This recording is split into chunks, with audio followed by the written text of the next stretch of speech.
রাজীব আজ প্রথম অফিস করতে বসেছে। ও কিছুতেই অফিসে আসতে চাইছিল না। মা জোর করে পাঠালো। এতদিন ওর মা পারমিতা চৌধুরী সব দেখাশোনা করতেন। রাজীব এবছর বিদেশ থেকে বড় ডিগ্রি নিয়ে এসেছে। বাহিরের একটা মোবাইল কোম্পানি বড় অঙ্কের বেতন অফার করেছে, কিন্তু রাজীবের মা যেতে দেয়নি। হঠাৎ করে ওর বাবা হার্ট অ্যাটাকে মারা গেলেন, তাই ছেলেকে আর বাইরে থাকতে দেননি। রাজীবের পড়াশোনা শেষ হয়ে গিয়েছিল, ইচ্ছে ছিল আমেরিকাতেই সেটেল হবে, কিন্তু ওর মা তা হতে দিল না। তাই মা একা হওয়ায় ওকে চলে আসতে হলো। সকালে নাস্তার টেবিলে মা বললেন অফিসে যেতে, আস্তে আস্তে সবকিছু বুঝে নিতে। রাজীব কিছুতেই নিজেদের কোম্পানিতে জয়েন করতে চাচ্ছিল না। মা বললেন, আমি চোখ বুঝলে এই বিশাল সম্পত্তি কে দেখবে? একদিন তো তোকেই সব দেখতে হবে। তুই তো সবকিছুর মালিক হবে। কেন মা, ভাইয়া আছে না? না, ওর কথা তুই মুখেও আনিস না। তোর বাবা ওকে ত্যায্য পুত্র ঘোষণা করেছে, আর মৃত্যুর আগে আমাকে ওয়াদা করিয়েছে যে ওকে যেন কোনো দিনও এই বাড়িতে না জায়গা দেই। কি এমন করেছে ভাইয়া তাকে তোমরা এত বড় শাস্তি দিলে? একটা মেয়েকে ভালোবেসে বিয়ে করেছে শুনলাম, তাতে দোষের কি হলো? তুই এই 6 বছর বাইরে ছিলি, তাই জানিস না। ও যে মেয়েকে বিয়ে করেছে তার বাবা সামান্য একটা স্কুল মাস্টার। আমাদের স্টেটাসের সাথে কিছুতেই যায় না। আচ্ছা মা, ভাইয়ার তো অ্যাফেয়ার আছে বলে শুনিনি কোনোদিন। হঠাৎ কি এমন কারণে ও মেয়েটিকে বিয়ে করলো তোমরা জানতে চাওনি? না, ওই মেয়েকে বিয়ে করে যখন আমাদের সামনে দাঁড়ালো, তোর বাবা খুব রেগে গেলেন। নিজের আভিজাত্যের বাইরে গিয়ে কিছুতেই এই বিয়ে মেনে নিতে পারেননি। ওদের এ বাড়ি থেকে চলে যেতে বলেন। ঠিক আছে মা, কিন্তু তুমি তো পরে একবার ভাইয়া আর ভাবির খোঁজ নিতে পারতে। ওরা কোথায় আছে, কেমন আছে তোমার জানতে ইচ্ছে করে না মা? না, করে না। আমার স্বামীর কথাই শেষ কথা। আর যে ছেলে বাবা মায়ের মান সম্মানের কথা ভাবে না, বরং অসম্মান করে, তার জন্য আমার কোনো দুঃখ নেই। মা তুমি কষ্ট পেলেও একটা কথা জেনে রাখো, আমি ভাইয়াকে খুঁজে বের করবই। তোমরা আমাকে আমেরিকা পড়তে পাঠিয়েছো, সেখানে আমি দেখেছি এসব ভেদাভেদ নেই। এতদিন ইন্টারনেটে ফেসবুকে অনেক খুঁজেছি, এখন সরাসরি খুঁজবো।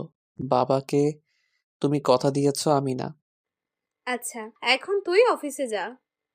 রাজীবের মায়ের সাথে এসব আলাপ করে মন মেজাজ ভালো ছিল না। তাই অফিসে এসে যখন দেখলো এমডির পিএস পার্সোনাল সেক্রেটারি তখনও আসেনি, আরো রেগে গেল। 10টা 30 মিনিটে পিএস এলো। রাজীব দেখলো অল্প বয়সী একটা মেয়ে পিএস বলে অফিসে ঢুকলো। ম্যানেজার আনোয়ার সাহেব বললেন, মলি মামুনি, তুমি তো কোনোদিন অফিসে আসতে দেরি করো না, আজ কেন করলে? আজ আমাদের ম্যাডামের ছেলে এসেছেন, এখন থেকে উনি এমডি। তোমার দেরি দেখে খুব রেগেছেন। যাও স্যারের রুমে, কিছু বললে চুপ করে থেকো, এখনই উত্তর দেবার দরকার নেই। মলি রাজীবের রুমে ঢুকে পরিচয় দিল পিএস বলে। ইতিমধ্যে আনোয়ার সাহেব ও রুমে এসে দাঁড়িয়েছেন। মলির আপাতমস্তক তাকিয়ে রাজীব বলল, কি করে এইটুকু একটা মেয়েকে মা পিএস পদে চাকরি দিল, যার কোনো সময় জ্ঞান নেই? দেখেই তো বোঝা যাচ্ছে এই মেয়ে একদম প্রফেশনাল না। ম্যানেজার সাহেব, আপনি এই পদের জন্য অন্য কাউকে দেখুন।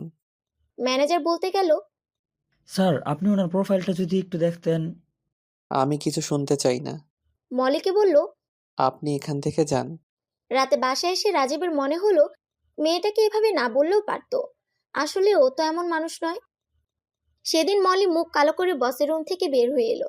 ম্যানেজার আনোয়ার সাহেব পারমিতা চৌধুরীকে ফোন করে সব বলেছিলেন যে এখন নতুন কাউকে নিলে আবার পেপারে বিজ্ঞপ্তি দিয়ে নিতে দেরি হয়ে যাবে। পারমিতা বললেন, আচ্ছা, আমি রাজীবকে বুঝিয়ে বলবো।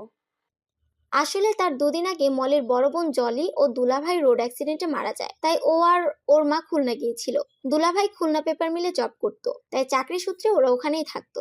মলের বাবা অসুস্থ ছিলেন বলে যেতে পারেননি, একবার স্ট্রোক করেছেন, তাই মলে জোর করে বাসায় রেখে গিয়েছিল। বৃহস্পতিবার রাতে অ্যাক্সিডেন্ট হলেও ওরা জানতে পারে শুক্রবার সকালে। মা ও মেয়ে রওনা হয়, কিন্তু খুলনা হাসপাতালে গিয়ে ওরা শুধু জলির 1 বছর মেয়েকে ফিরে পায়। লাশ ঢাকায় আনা সম্ভব হয়নি, তাই ওখানেই মাটি দেয়। শুধু ছোট্ট মেয়ে ইয়াশাকে নিয়ে শনিবার রাতে ঢাকায় বাসায় ফিরে আসে। মলি রবিবার সকালে পারমিতা ম্যাডামকে ফোন করে বলেছিল আজ অফিসে যেতে পারবে না, কিন্তু উনি বললেন, আজ থেকে নতুন এমডি অফিসে বসবে। তুমি সব ফাইলগুলো বুঝিয়ে দিয়ে চলে যাও। নতুন এমডি যে ওনার ছেলে সে কথা আর বলেনি। বাবা মাও ক্লান্ত শরীর নিয়ে অফিসে আসতে নিষেধ করেছিলেন, তাই ভারাক্রান্ত মন নিয়ে অফিসে আসতে দেরি হয়ে গেল। ভাবলো এক সপ্তাহের ছুটি নিবে। সেদিন রাজীব ওকে অপমান করার পর ও চাকরি ছেড়ে দিতে চাইলো, কিন্তু ম্যানেজার সাহেব বুঝিয়ে বললেন। আমি ম্যাডামের সাথে কথা বলেছি, তুমি 1 সপ্তাহের ছুটি নাও। তাই মলি ছুটির দরখাস্ত দিয়ে বাসায় চলে গেল। বাবা মাকে সব বলল। ওর বাবা বলল, তোকে কত করে বললাম এখন চাকরির দরকার নাই, তুই বিসিএস পরীক্ষাটা দিয়ে ভালো করে। না বাবা, তুমি অসুস্থ শরীর নিয়ে আর কত করবে? আমি তোমার হার্টের চিকিৎসাটা এবার ভালো করে করাবো। বাসায় সারাদিন ইয়াশাকে নিয়ে সময় কেটে যেত মলের। এদিকে পরদিন পারমিতা ছেলেকে সব বুঝিয়ে বলল যে মেয়েটা কাজে খুব এক্সপার্ট। অফিসে এসে রাজীব পিএস এর খোঁজ করলো। ম্যানেজার অন্য একটা মেয়েকে দেখিয়ে বললেন, মলি 1 সপ্তাহের জন্য ছুটি নিয়েছে, আপাতত এই 7 দিন উনি আপনার সাথে কাজ করবেন স্যার। মলি 7 দিন ছুটি কাটাতে পারলো না। 3 দিন পরে ওর ডাক পড়লো একটা ফাইল খুঁজে পাওয়া যাচ্ছিল না বলে। বিদেশি বায়ারদের সাথে মিটিং এ বসবেন এমডি, তাই মলিকে দরকার। অনিচ্ছা সত্ত্বেও ওকে অফিসে জয়েন করতে হলো। মিটিং এর সব কথোপকথন ইংরেজিতে ও ফ্রেঞ্চ ভাষায় হচ্ছিল। মলি দ্রুত সব নোট করে নিল। একদিন মলির সাথে কাজ করে রাজীব বুঝতে পারলো মা একটু বাড়িয়ে বলেনি। আসলে এই মেয়েটি খুব স্মার্ট। মলি ও রাজীব কাজের বাইরে কেউ কারোর সাথে কোনো কথাই বলতো না। রাজীব ওর ভাইয়ের বন্ধু বান্ধব সবার কাছে বড় ভাই সজীবের খোঁজ করতে লাগলো। অনেকেই দেশের বাইরে চলে গিয়েছিলেন। ঢাকায় যারা ছিলেন কেউ কোনো খোঁজ দিতে পারলো না। এভাবে 7 মাস কেটে গেল। ছোট্ট ইয়াশা নানা নানু ও খালার আদরে বড় হতে লাগলো। একটা দুটো শব্দ বলতো, আর আস্তে আস্তে মলি ওকে মা ডাকা শেখালো। মলির মা চাইছিলেন না ইয়াশা মলিকে মা ডাকুক। বলতেন, তুই ওর খালা, ওকে তাই শেখা। তোকেও তো বিয়ে শাদী করতে হবে, পরে না কোনো সমস্যা হয়। স্বার্থপরের মতো কথা বলো না তো আম্মু। আমার বিয়ে না হলে না হবে, আমি ইয়াসার আম্মু। পারমিতা একদিন ছেলেকে বললেন, বাবা, বয়স তো 30 পার করলি, এবারে তোর জন্য মেয়ে দেখি। না মা, আগে ভাইয়াকে খুঁজে পাই, তারপর দেখা যাবে। পারমিতা দীর্ঘশ্বাস ফেলে বললেন, কবে তোর ভাইকে খুঁজে পাবে তা ঠিক আছে?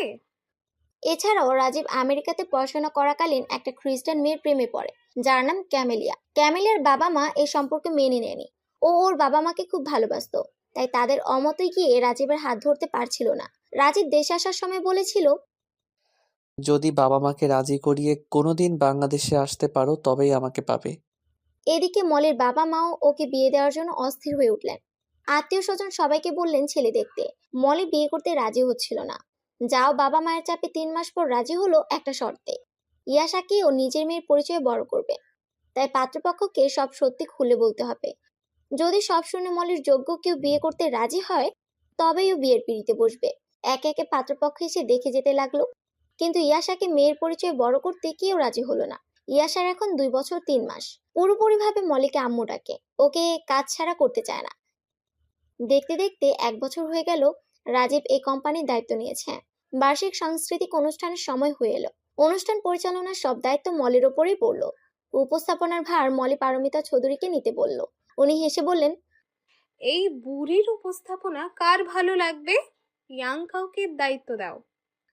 অতঃপর এইচআর ডিপার্টমেন্টের বশিরকে রাজি করানো হলো, কিন্তু একা করতে চাইলো না, মলিকেও সাথে থাকতে হবে। পারমিতা বললেন, ভালোই তো, ছেলে মেয়ে একসাথে করলে আরো ভালো লাগবে। মলি ভার্সিটিতে পড়ার সময় সাংস্কৃতিক অনুষ্ঠান করেছিল, তাই খুব একটা সমস্যায় পড়তে হয়নি। আজ মলি শাড়ি পরেছিল আর বসির পাজামা পাঞ্জাবি। মলিকে দেখে তো সবাই মুগ্ধ। বেলি ফুলের মালা পরেছে খোপায়। ছোটখাটো মেয়েটা যেন আজ পূর্ণাঙ্গ নারী হয়ে উঠল। এক কথায় দেখতে অপূর্ব লাগছিল। আর বসিরের পাশে দাঁড়িয়ে দুজনকে খুব মানিয়েছিল। চেয়ারম্যান পারমিতা অনুষ্ঠান উদ্বোধন ঘোষণা করলেন। অফিসে চাঁদনি নামের একটি মেয়ে একক নৃত্য করলো। সবাই হাততালিতে ফেটে পড়লো। কেউ কৌতুক বলল, কেউ আবার ধাঁধা বলল, দু একজন গানও গাইলো। ফ্যাশন শো এর আয়োজনও ছিল। মলি বিচারক বানিয়েছিল পারমিতা এবং তার ছেলে রাজীবকে। পারমিতার অনুরোধ মতো রাজীব একটি গান গাইলো। ছোটবেলায় দুই ভাই একসাথে গান শিখতো, পরে সেটা আর ধরে রাখা হয়নি, তবুও অপ্রস্তুত ভাবে গাইলো। মলি পারমিতার অনুরোধ নিয়ে অন্যান্য কলিগদের ছোট ছোট বাচ্চাদের নাচ ও গানের ব্যবস্থাও রাখলো। মলি ওর বাবা মাকে আসতে বলেছিল ইয়াশাকে নিয়ে। অনুষ্ঠান শেষে সবাই ইয়াশাকে খুব আদর করলো। কেউ কেউ হাতে চকলেটও দিল। পারমিতাও বাচ্চাটাকে আদর না করে পারলো না। মলিকে জিজ্ঞেস করলেন, এই মিষ্টি বাচ্চাটা কে? মলি নিজের মেয়ে বলে পরিচয় দিল। পারমিতা মলিকে অবিবাহিত বলে জানতেন। ভাবলেন কবে মলি বিয়ে করলো, আবার মেয়েও হলো। জিজ্ঞেস করতে কেউ করলেন না। রাজীব বলল, মা চলো তোমাকে গাড়িতে তুলে দেই। এত সুন্দরভাবে অনুষ্ঠান সম্পন্ন হয় রাজীব ও তার মা দুজনে মলের ওপর খুব খুশি হলেন। রাজীব ও মলের কোলে ইয়াশাকে দেখে ওর বাচ্চাই ভাবলো, আলতো করে গাল ছুঁয়ে দিল। বাসায় ফেরার পর মা মলের সাথে রাগারাগি করলেন, বললেন, আচ্ছা, অফিসের বস ও তার মায়ের সামনে মিথ্যে বললি কেন? মানে? মলে খুব অবাক হলো। মা বললেন, কি দরকার ছিল ইয়াশাকে নিজের মেয়ে বলে পরিচয় দিতে? কেন মা? ও তো আমার মেয়েই। আর পেটে না ধরলে কি মা হওয়া যায় না? মাকে জড়িয়ে ধরে বলল, আচ্ছা তুমি বলো তো, এই নিষ্পাপ শিশুর কি ভালোবাসা পেয়ে বাবা মায়ের পরিচয়ে বড় হবার অধিকার নেই? ইয়াশাকে দেখার জন্য তো আমরা আছি। তোর জীবনটা একা কেমন করে কাটবে? যাও, অফিস থেকে দু একটা প্রপোজাল আসতো, তুই সে পথটাও বন্ধ করে দিলি। নানা নানু কি মা বাবা হতে পারে? যে আমাকে বিয়ে করবে সে ওর বাবা হবে। ওই আশাতেই তুই শুকিয়ে মর। যে কেউ মেয়ে সহ তোকে বিয়ে করবে। আচ্ছা মা, বিয়ে না করে কি তোমাদের কাছে থাকতে পারি না? মলের বাবা এতক্ষণ সব শুনছিলেন। বললেন, শোন রে মা, জীবনসঙ্গীর জায়গা কি মা বাবা কখনো নিতে পারে? নিষ্ঠুর হলেও সত্যি এ সমাজ মেয়েদের একা থাকা পছন্দ করে না। আমরা আর কতদিন আছি বল? যাই হোক, ইয়াশা আপুর একমাত্র স্মৃতি, তাই ওকে আমি অবহেলা করতে পারবো না। এ বলে মলে নিজের রুমে চলে গেল। সেদিন সাংস্কৃতিক অনুষ্ঠানের পর থেকে অফিসে বসির ও মলিকে নিয়ে কানাঘুষা চলছিল, যা আস্তে আস্তে পুরো কোম্পানিতে ছড়িয়ে পড়লো। মলিকে কিছু জিজ্ঞেস করলে বিব্রত বোধ করতো ঠিকই, কিন্তু সুন্দরভাবে অস্বীকার করত। বশিরের ক্ষেত্রেও তাই। এক পর্যায়ে কোম্পানির মধ্যে অনেক ছেলেকে মলিকে প্রেমের প্রস্তাব দেওয়ার সুযোগ খুঁজতে লাগলো। মলি এসব বুঝতো আর ভাবতো। আমার মেয়েকে যে ভালোবাসতে পারবে তাকে আমি গ্রহণ করব। আরো 1 মাস আগে মলের সাথে ফেসবুকে একজনের বন্ধুত্ব হয়েছিল। ঘটনাটা এরকম, ফেসবুকে মলের নাম ছিল অচিন পাখি, আর রাজীবের নাম ছিল মহাসমুদ্র। তো রাজীবের সামনে যখন মলের প্রোফাইল চোখে পড়লো, তখন একটা মেয়ে বাবুর ছবি দেখে ওর হঠাৎ বড় ভাই সজীবের মুখটা মনে পড়ে গেল। আর মনের মধ্যে খুব মায়া হলো, তাই এআইডিতে ফ্রেন্ড রিকোয়েস্ট পাঠালো। মলি দেখলো মহাসমুদ্র নামের কারো ফ্রেন্ড রিকোয়েস্ট। ও ভাবলো নিশ্চয়ই ফেক আইডি, নইলে নিজের আসল নাম নেই কেন। পরে খেয়াল হলো মলি নিজেও তো সত্যিকার নামে আইডি খুলেনি। আসলে বারবার মলের বিয়ে ফিরে যাচ্ছিল বলে ওর আত্মীয় স্বজন অনেক কথা শোনাতো, তাই ও নিজেকে একটু আড়াল করে রাখতে চাইলো। মহাসমুদ্র মানে রাজীব অচিন পাখিকে মেসেজ পাঠালো। এটা কি আপনার মেয়ের ছবি? তখন ইয়াশার 1 বছর বয়সের ছবি দেওয়া ছিল। মলি উত্তর দিল, জি, অন্যের মেয়ের ছবিতে আইডি খুলবো নাকি? এমন উত্তর রাজীব আশা করেনি, তাই চুপ করে রইল। মলি জিজ্ঞেস করলো, আপনি বুঝি ইউএসএ থাকেন? রাজীব দেশে এসে ওর আইডি ইনফরমেশন চেঞ্জ করেনি। উত্তর এলো। হ্যাঁ। মলি ভাবলো, যাক, আমেরিকা বসে লোকটি আমার ব্যাপারে নাক গলাবে না, অহেতুক কৌতূহল দেখাবে না। আর এ তো জানে আমার মেয়ে আছে, তাই এর ফ্রেন্ড রিকোয়েস্ট অ্যাকসেপ্ট করাই যায়। অচিন পাখি আর মহাসমুদ্রের মধ্যে মাঝে মধ্যে কথা হতো। রাজীব শুধু ইয়াশার কথা জিজ্ঞেস করতো, বয়স কত হলো, কেমন আছে, দাঁত উঠছে কিনা, এখন কি করে, এইসব। মলির এগুলো শেয়ার করতে খুব ভালো লাগতো। রাজীবের মাঝে মাঝে ক্যামেলিয়ার কথা মনে পড়তো। ভাবতো ও বোধহয় আমাকে ভুলেই গেছে, খ্রিস্ট ধর্মের কাউকে বিয়ে করে সুখেই আছে। আবার একদিন রাজীবকে ওর মা পারমিতা চেপে ধরলেন। আজ 2 বছর হলো তোর ভাইকে খুঁজছিস, পেলি না। কারো জীবন তো আর কারোর জন্য থেমে থাকে না বাবা। সত্যি করে বলতো, তোর কোনো পছন্দ আছে? রাজীব ভাবলো ক্যামেলিয়ার কথা মাকে কি বলবে। আজ 2 বছর দেশে আসার পর তো যোগাযোগ নেই, তাই মুখে বলল, না। তাহলে আমি আর অপেক্ষা করতে রাজি না, এইবার মেয়ে দেখা শুরু করে। আর কিছুদিন সময় দাও মা, নিশ্চয়ই ভাইয়ার একটা না একটা খোঁজ পাবো। রক্তের সম্পর্ক কি আর অস্বীকার করা যায়? আর 6 মাস সময় দিলাম, তারপর কিন্তু তোকে বিয়ে করতে হবে। আচ্ছা, দেখা যাবে। একদিন অচিন পাখি মহাসমুদ্রকে জিজ্ঞেস করলো। আচ্ছা, মহাসমুদ্র নাম কেন? রাজীব হেসে বলল, হুম, আমি মহাসমুদ্রের মতো বিশাল আর গভীর, তাই। এটা কি আপনার অহংকার নাকি প্রশংসা? যা সত্যি তাই বললাম। মানে? মানে কেউ যদি আমার মনের ভিতর প্রবেশ করত, তাহলে দেখতো কত গভীরে এর তল, আর মনটা কত বিশাল। ও তাই? তা এখন পর্যন্ত কেউ আপনার মনের হদিস পায়নি নাকি? একজনকে মনের ভিতর প্রবেশ করাতে চেয়েছিলাম, কিন্তু সে আমার কপালে নাই। এভাবে রাজীব ক্যামেলিয়ার কথা পুরোই শেয়ার করলো মলের সাথে। মলের মনে হলো মহাসমুদ্র নামের ছেলেটা ওই মেয়েটিকে খুব ভালোবাসে। কিন্তু মলি প্রশ্ন করলো, আপনি তো প্রথমে বললেন আমেরিকা আছেন, তবে মিথ্যে কেন বললেন? কোনটা সত্যি? মিথ্যে থাকলে কিন্তু বন্ধুত্ব টিকে না। ওয়েট ওয়েট, আমি মিথ্যে বলিনি। 6 বছর আমেরিকা ছিলাম পড়াশোনার জন্য। বাবা মারা যাওয়ার পর মা একা বলে চলে এসেছি। আসলে ফেসবুক অ্যাড্রেস চেঞ্জ করা হয়নি। এভাবে ওদের মাঝে মাঝে কথা হতে লাগলো। 4 মাস ধরে ওদের কথা হয়, কিন্তু কেউ কাউকে নাম, ঠিকানা, পেশা এসব জিজ্ঞেস করেনি। রাজীবদের কোম্পানিতে নতুন করে এমপ্লয়ি নেবার প্রয়োজন হলো, তাই ও অফিসের সবার পার্সোনাল ফাইল দেখা শুরু করলো। কাকে কাকে ভেতর থেকে প্রমোশন দেওয়া যায়, বাকি পদগুলোতে বাইরে থেকে রিক্রুট করবে, সবারটা দেখতে দেখতে মলের ফাইল দেখে ও খুব অবাক হলো। দেখলো ঢাকা বিশ্ববিদ্যালয়ের অ্যাকাউন্টের ডিপার্টমেন্টের সার্টিফিকেট, পুরো নাম ফাহমিদা হক মলি। রাজীব ভাবলো এজন্যই মেয়েটা কাজকর্মে এত স্মার্ট। প্রথম দিন দুর্ব্যবহারের জন্য খারাপ লাগলো, কিন্তু এই সার্টিফিকেট নিয়ে এখানে পড়ে আছে কেন? ওর তো আরো ভালো পোস্টে থাকার কথা। ম্যানেজার আনোয়ারকে ডেকে জিজ্ঞেস করলো। তিনি বললেন, চাকরি দেওয়ার সময় ম্যাডাম মলির ইন্টারভিউ নিয়েছিলেন, আর এই পোস্ট খালি ছিল তাই এখানে দিয়েছেন। রাজীব ঠিক করলো মলিকে ওদের কোম্পানির অ্যাকাউন্টস সাইট দেখতে দিবে, তাই মলির প্রমোশন হলো। বাসার সবাই খুব খুশি, কিন্তু মলির বাবা বলল, মা, বিসিএস পরীক্ষাটা এবার সিরিয়াসলি দে, পরে বয়স চলে গেলে আফসোস করবি। সরকারি বড় অফিসারদের যে কত মর্যাদা রে মা। আমি তো পড়ার সময় পাচ্ছি না বাবা। তুমি যখন বলছো পরীক্ষা দেব, কিন্তু চাকরি না হলে কষ্ট পাবে না বলো? না মা, তুই চেষ্টা কর। সেদিন রাতে অচিন পাখি মহাসমুদ্রের সাথে ওর প্রমোশনের ব্যাপারটা শেয়ার করলো। রাজীব শুধু অভিনন্দন জানালো। ও মলির ব্যাপারে কখনোই অহেতুক কৌতূহল দেখাতো না, তাই মলিও অনেক কিছু বলে ফেলতো। কিছুদিন পর মলি পার্শ্ববর্তী একটা কোম্পানি থেকে চাকরির অফার পেল। প্রথমেই ম্যানেজার পদে দিবে। ওর বাবা মা বলল, ভালোই তো, তোর মেধার সঠিক মূল্যায়ন হবে। কিন্তু ম্যানেজার আনোয়ার সাহেব সহ ওর অন্য কলিগরা কেউ ওকে ছাড়তে চাইলো না। কথাটা রাজীবের কানেও এলো। রাজীব মলিকে ডেকে বলল, মলি, আপনি যেতে চাইলে বলতে পারেন, আমরা ছেড়ে দিব। আমি এখনো সিদ্ধান্ত নিতে পারিনি কি করব। সিদ্ধান্ত নিয়ে আপনাদের জানাবো। মলি সবার মায়া জড়িয়ে রাজীবদের কোম্পানি ছেড়ে আর যেতে পারলো না। মলির বাবা মা ওর বিয়ে নিয়ে খুব চিন্তিত হয়ে পড়ে। মেয়ের বয়স 27 পেরিয়েছে। ওকেও প্রেশার দিতে লাগলেন।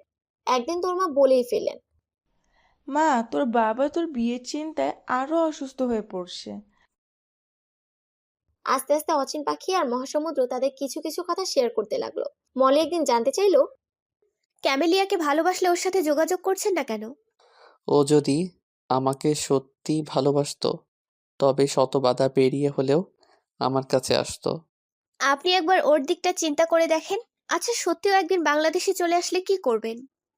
আমার তো বাবা নেই মা, যদি মেনে নেয় অথবা নাও নেয় অবশ্যই বিয়ে করব। একদিন মহাসমুদ্র ইয়াসার একটা ছবি পাঠাতে বললো মলিকে। মলি তখনই একটা পিক তুলে পাঠালো। রাজীবের পিকটা দেখে মনে হলো কোথাও যেন বাচ্চাটাকে দেখেছে, কিন্তু কিছুতেই মনে করতে পারলো না। এদিকে 6 মাস হয়ে গেল। পারমিতা রাজীবকে সময় দিয়েছিলেন, তাই একদিন বললেন, আমি কিন্তু ঘটককে বলে দিয়েছি যে মেয়ে দেখতে আজ বিকেলেই উনি ছবি নিয়ে আসবেন। তুমি এত তাড়াহুড়ো কেন করছো মা? আমার এখন অনেক কাজ, বিয়ে করার সময় নাই। এই বলে দ্রুত অফিসে চলে গেলেন। গাড়িতে বসে রাজীব ভাবতে লাগলো, কি করে মাকে আটকাই, বাসায় গেলে আবার শুরু করবে। রাজীব চলে যাওয়ার পর পারমিতা ওর রুমে গেলেন। সবকিছু ঘেটে আলমারির ড্রয়ারে ক্যামেলিয়ার একটা ছবি পেলেন। ছবির পেছনে একটা হার্ট শেপ আঁকা ও নাম লেখা ক্যামেলিয়া। ওই ছবি দেখে তো ওনার আক্কেল গুরুম। ভাবলেন, তাহলে এজন্য ছেলে আমার বিয়ে করতে চাইছে না। যদি কোনো আত্মীয় স্বজনের কানে যায় তবে কি বলবেন তাদের? লজ্জায় মুখ দেখাতে পারবেন না। রাজীব আজ ইচ্ছে করে দেরিতে ফিরল বাসায়। পারমিতাও বুঝতে পেরে ছেলের জন্য জেগে বসে রইলেন। একটু পর রাজীবের রুমে এসে ছবিটা দেখিয়ে জিজ্ঞেস করলেন, এই বিদেশিনী কে? এর জন্যই কি তুই বিয়ে করতে যাচ্ছিস না? তাই তো, তুইও তোর বড় ভাইয়ের মতো পথ বেছে নিলি, আর তোর তাই ভাইয়ের জন্য এত অপেক্ষা। রাজীব কিছু বলতে চাচ্ছিল, কিন্তু পারমিতা সুযোগ না দিয়ে বললেন, তুই যতক্ষণ আমার পছন্দ মতো বিয়ে করতে রাজি না হবি, আমি একটা দানা পানিও মুখে তুলবো না। রাজীব পুরো হতভম্ব হয়ে গেল মায়ের এই রণমূর্তি দেখে।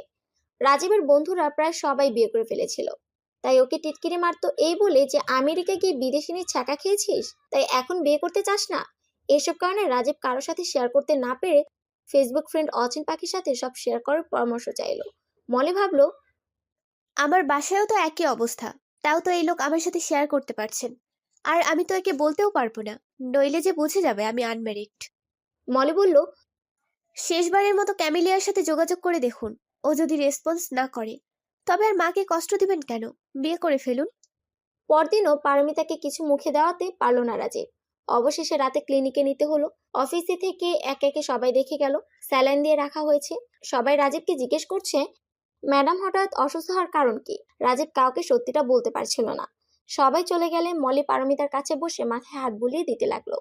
পারমিতা বললেন, আজ আমার একটা মেয়ে থাকলে সেও হয়তো তোমার মতো সেবা করতো আমাকে।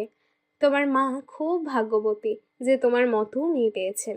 আর আমাকে দেখো, দুটো ছেলের একটাও মাকে বুঝলো না। কেন ম্যাডাম? স্যার এত প্রতিষ্ঠিত, আপনি কি বলছেন? রাজীব মাকে বাধা দিয়ে বলল, মা, তুমি বাইরের লোকের কাছে এভাবে বলছো? তুই চুপ কর। রাজীব বারান্দায় গিয়ে পায়চারি করতে লাগলো। পারমিতা সব বললেন মলিকে। রাজীব একটা বিদেশি মেয়েকে ভালোবাসে, নাম ক্যামেলিয়া। সেজন্য বিয়ে করতে চাইছে না, তাও বললেন। এসব শুনে মলি ভাবতে লাগলো, সে কেন এমন ভুল করলো? মহাসমুদ্র তো আর কেউ না, তার এই বস রাজীব। সামান্য বন্ধুত্বের লোভে এই ভুল করে বসলো। না, আজই একে আনফ্রেন্ড করতে হবে। অফিস থেকে মলি ক্লিনিকে এসেছিল। পারমিতার কথা শুনতে শুনতে রাত 10টা বেজে গেল। উনি কিছুতেই ছাড়তে চাইলেন না, আর বললেন, মা, আমার ছেলেকে বিয়েতে রাজি করানোর দায়িত্ব তোমাকে নিতে হবে। মলি কি বলবে বুঝতে পারছিল না। এমন সময় রাজীব এসে বলল, মা, ওনাকে আর কতক্ষণ আটকে রাখবে? এত রাত হলো, ওনার পরিবার নিশ্চয়ই চিন্তা করছে। অবশেষে মলি আগামীকাল সারাদিন পারমিতাকে সময় দিবে এ শর্তে পারমিতা একটু স্যুপ খেতে রাজি হলেন।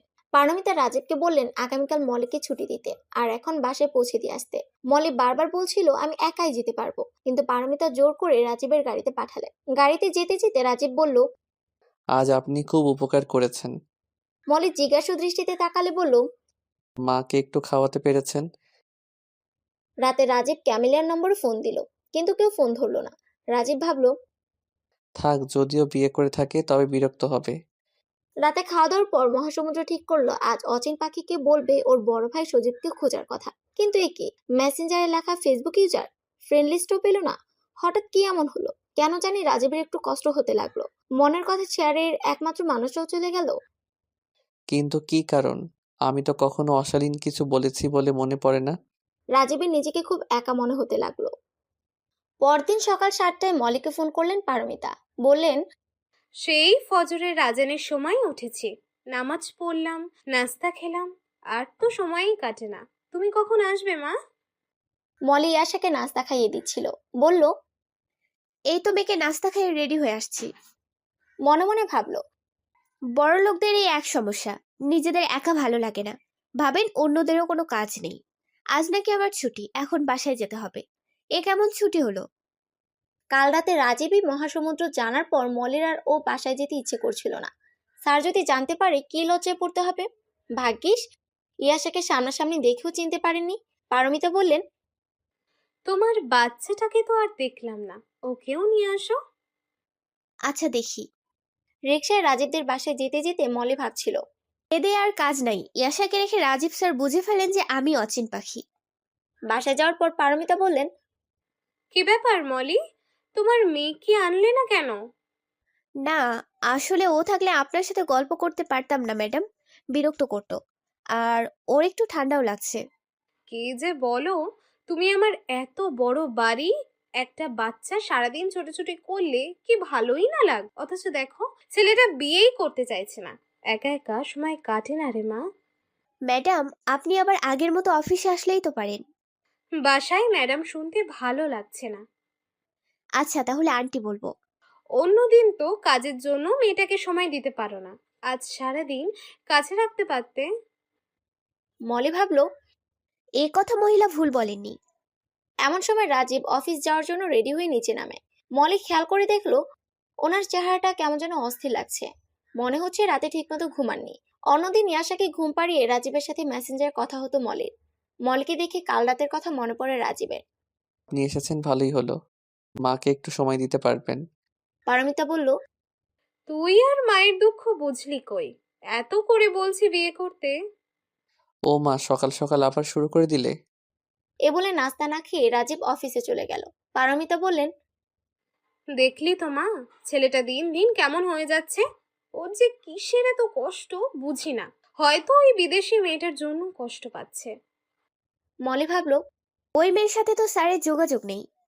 কিন্তু মুখ ফুটে সে কথা পারমিতাকে বলতে পারল না। পারমিতা বললেন, আত্মীয় স্বজন সবাই যার যার মতো ব্যস্ত, ওর বাবাও নেই আজ। কে যে ছেলেটাকে বোঝাবে। মারে, তুই একটু কথা বলে দেখ না ওর সাথে। ও কি ওই বিদেশিনীকে বিয়ে করতে চায়? আমার বংশ রক্ষার জন্য না হয় তাই করুক। খুব মন খারাপ করে চোখে জল নিয়ে পারমিতা মলিকে বললেন। মলি আমতা আমতা করে বলল, আন্টি, উনি আমার বস। এসব কথা আমার সাথে শেয়ার করবেন কেন? আর আমি বা কি করে জিজ্ঞেস করব? তোমরা ইয়াং জেনারেশন, তুমি একটু চেষ্টা করলেই পারবে মা। একমাত্র তোমাকেই বিশ্বাস আর ভরসা করতে পারছি। আপনি বসুন তো, একটু শান্ত হন। এ কথা বলেই পারমিতাকে সোফায় বসিয়ে দিল। এরপর অফিসের ম্যানেজার আনোয়ার সাহেবকে ফোন করে বলল, স্যার নাস্তা করে বেরোনি, আপনি নাস্তা কিনে এনে স্যারের টেবিলে দিয়ে আসেন। ম্যানেজার অবাক হয়ে বলল, তুমি কোথায়? কেমন করে জানলে? আমি আন্টি মানে ম্যাডামের কাছে। ওনার শরীর তো পুরোপুরি ভালো হয়নি, তাই এসেছি। পারমিতা ভাবলেন, মেয়েটা আসলেই বুদ্ধিমতী আর কেয়ারিং। এমন একটা মেয়ে যদি রাজীবের জন্য পেতাম, তবে আমার ছেলেটাকে বেশ যত্ন করত। পারমিতা বললেন, তোমার মতো একটা মেয়ে আমার ছেলের জন্য খুঁজে দাও না মা।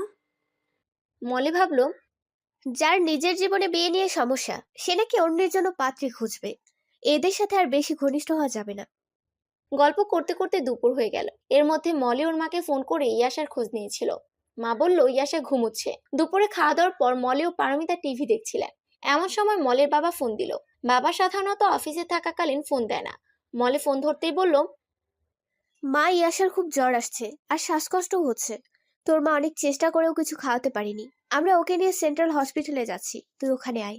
সব শুনে পারমিতাও সাথে যেতে চাইলেন। মলি বলল, আপনার শরীরটাও তো দুর্বল আন্টি, আমি আগে যাই, আপনি না হয় পরে একবার এসে দেখে যাবেন। ঠিক আছে, তবে ড্রাইভারকে বলি তোমাকে দিয়ে আসতে। হসপিটালে গিয়ে ইয়াসাকে নেবুলাইজার মেশিন দিয়ে রাখতে দেখে মলি কান্না শুরু করে দিল। ওর মা বললেন, আরে, অনেক বাচ্চাদের ঠান্ডা থেকে এমন হয়। ছোটবেলায় জলেরও এমনটা হয়েছিল। বড় বোনের কথা মনে পড়ায় মলি আরো কাঁদতে লাগলো।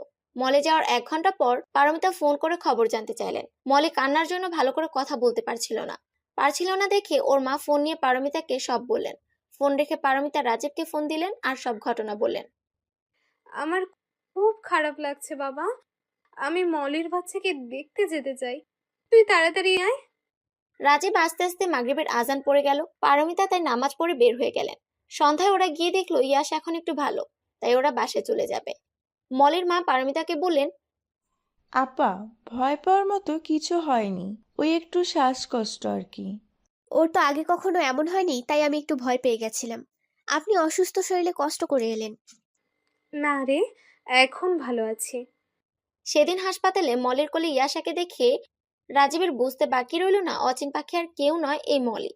ফেসবুকে কেন মহাসমুদ্রকে অচিন পাখি ব্লক করে দিয়েছে তাও আর বুঝতে বাকি রইল না। মলিও বুঝলো যে ও রাজীব স্যার ওকে ধরে ফেলেছেন, কিন্তু কেউ কাউকে মুখে কিছু বলল না। রাজীব মলের কোল থেকে ইয়াসাকে কোলে নিয়ে অনেক আদর করলো। দোকানে নিয়ে গিয়ে চকলেট, চিপ, জুস অনেক কিছু কিনে দিল।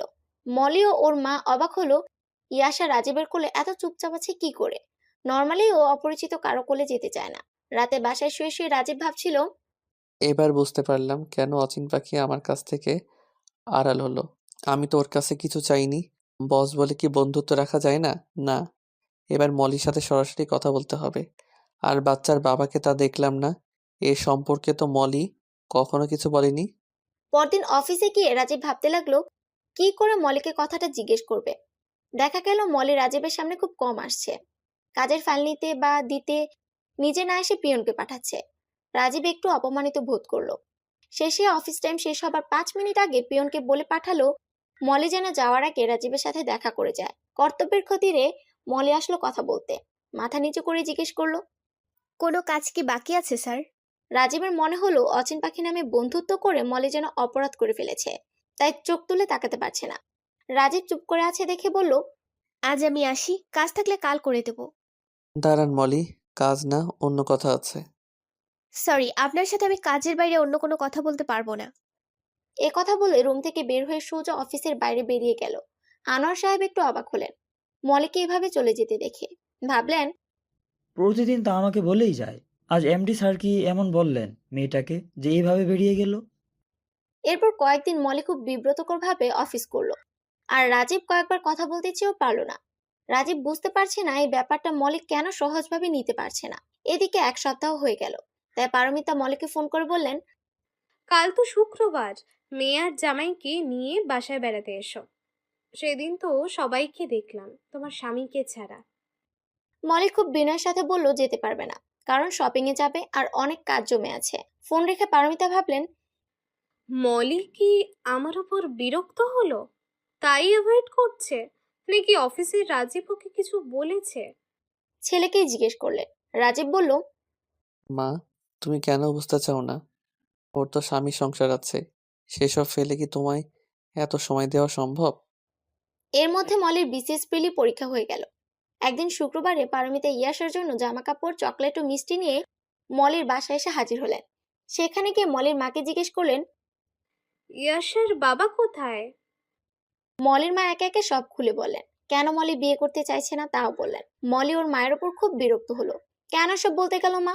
এখন অফিসে সবাই জেনে যাবে সে আনম্যারেড। এই কারণে সে ম্যাডামের সাথে ঘনিষ্ঠ হতে চায়নি। ওর মা বললেন, উনি মুরব্বী মানুষ, তোকে কতই স্নেহ করেন, আর সত্যিটা কতদিন লুকিয়ে রাখবি মা? আমি অফিসে আর জব করব না। সেদিন পারমিতার কাছ থেকে সব জানতে পারলো রাজীব। মলি ওকে এড়িয়ে চলতো বলে রাজীব মনে মনে হাসতো, আর একটা ভালো লাগাও শুরু হয়েছিল। আগে রাজীবের রুমটা তাজা ফুল দিয়ে সাজিয়ে রাখতো মলি। জগ, পানির গ্লাস এসব ধুয়ে পানি ভরে রাখতো। বুয়াদের দিয়ে নিজে দাঁড়িয়ে পরিষ্কার করাতো। আর এখন সারা দিনে কালে ভদ্রে মলিকে দেখে রাজীব। এক সন্ধ্যায় পারমিতা মলিকে ফোন দিয়ে বললেন, কি রে মা, তুই না বলেছিলি ওই বিদেশি মেয়েটার ব্যাপারে রাজীবের সাথে কথা বলবি? আমার সাথে তো এসব নিয়ে কথাই বলতে চায় না। মলি হুট করে বলে ফেললো। আসলে ওই বিদেশিনীর সাথে আপনার ছেলের যোগাযোগ নেই। শুনে তো পারমিতা খুব খুশি হলেন, বললেন, আলহামদুলিল্লাহ, তাহলে এইবার মেয়ে দেখতে শুরু করব। এক সপ্তাহ পর মলি রাজীবের কাছে রেজিগনেশন লেটার দিতে গেলে ও খুব কষ্ট পেল। তাই অবাক ও শূন্য দৃষ্টিতে তাকিয়ে রইল। মলি বলল, আমি বিসিএস লিখিত পরীক্ষার জন্য ভালো করে প্রিপারেশন নিতে চাই, তাই চাকরিটা ছাড়তে হচ্ছে। আপনার লেটার অ্যাকসেপ্ট করব, কিন্তু আমার কিছু কথা শুনতে হবে। বলুন। আচ্ছা অচিন পাখি, আর মহাসমুদ্রের মাঝে কি বন্ধুত্ব থাকতে পারে না? মলি আন্দাজ করতে পারছিল কি বলবে, তাই উত্তর রেডি ছিল। সেটা তাকেই জিজ্ঞেস করেন। সে তো আপনি, আর আপনি তো আমার ভয়ে নিজেকে লুকিয়ে ফেললেন। কি? আমি ভয় পেয়েছি? ভয় না পেলে একেবারে চাকরি ছেড়ে চলে যাচ্ছেন কেন? আসলে বাবা প্রাইভেট কোম্পানির চাকরি পছন্দ করেন না, আর বিসিএস দেওয়ার জন্য জোর করছেন। আপনিও আমাকে এড়ানোর রসিলা পেয়ে গেলেন, তাই তো? আপনি সেরকম ভাবলে আমার কিছু যায় আসে না। এখন তো আর আমি আপনার বস থাকছি না। এখন কি মহাসমুদ্র আর অচিন পাখির বন্ধুত্বটা রাখা যায় না মলি? মলি রাজীবের প্রথম দিনের ব্যবহার ভুলতে পারেনি। সেদিনের পর রাজীবকে ওর অহংকারী আর একরোখা মানুষ মনে হতো। তাই মলি বলল, না, পারে না। কেন? তা আমার জানা নেই। আচ্ছা, মহাসমুদ্রকে তোমার একটু ভালো লাগে না অচিন পাখি? না। মিথ্যে বলছো তুমি। ভালো না লাগলে কখনো মহাসমুদ্রের সাথে এত কথা শেয়ার করতে না। শুনুন, আমি তখন জানতাম না যে মহাসমুদ্র নামের লোকটি আপনি। ও তাই বলো? মহাসমুদ্রকে নিয়ে তোমার সমস্যা নেই? সমস্যা হলো এই বাস্তবের রাজীব।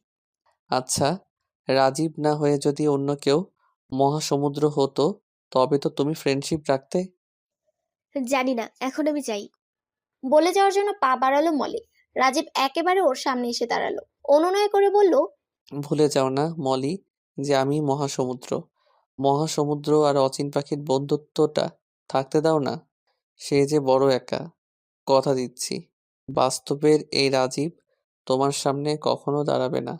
কেন আমার পেছনে পড়েছেন মহাশয়? ইয়াশার জন্য। আমি ইয়াশাকে খুব ভালোবাসি, আর অচিন পাখির মাধ্যমেই ইয়াশাকে পেয়েছি।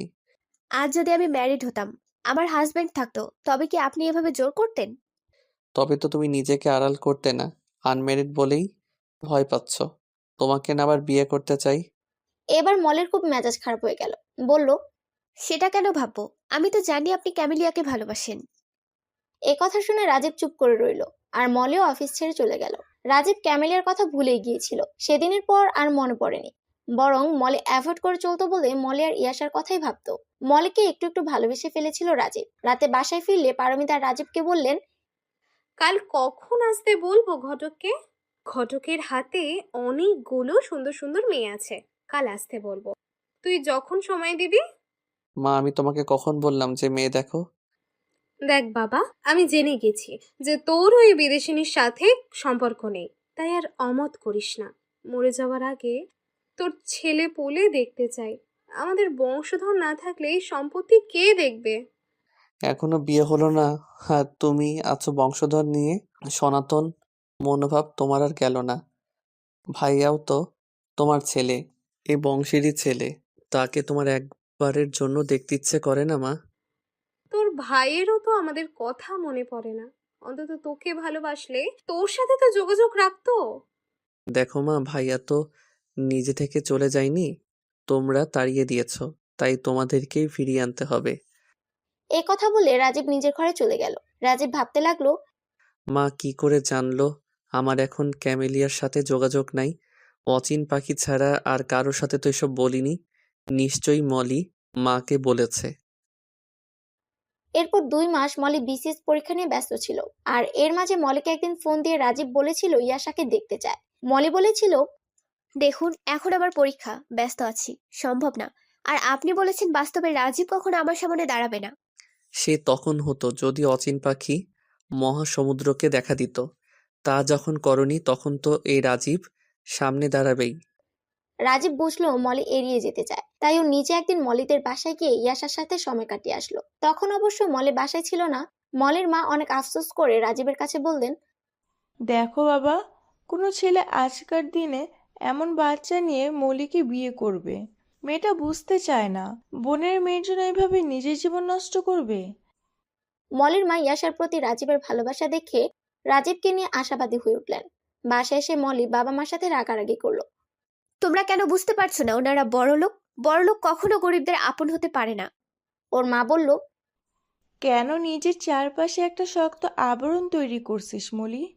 আর উনি তোর বস, আমি কি বাসায় আসতে না করতে পারি? বস আগে ছিল মা, এখন নেই।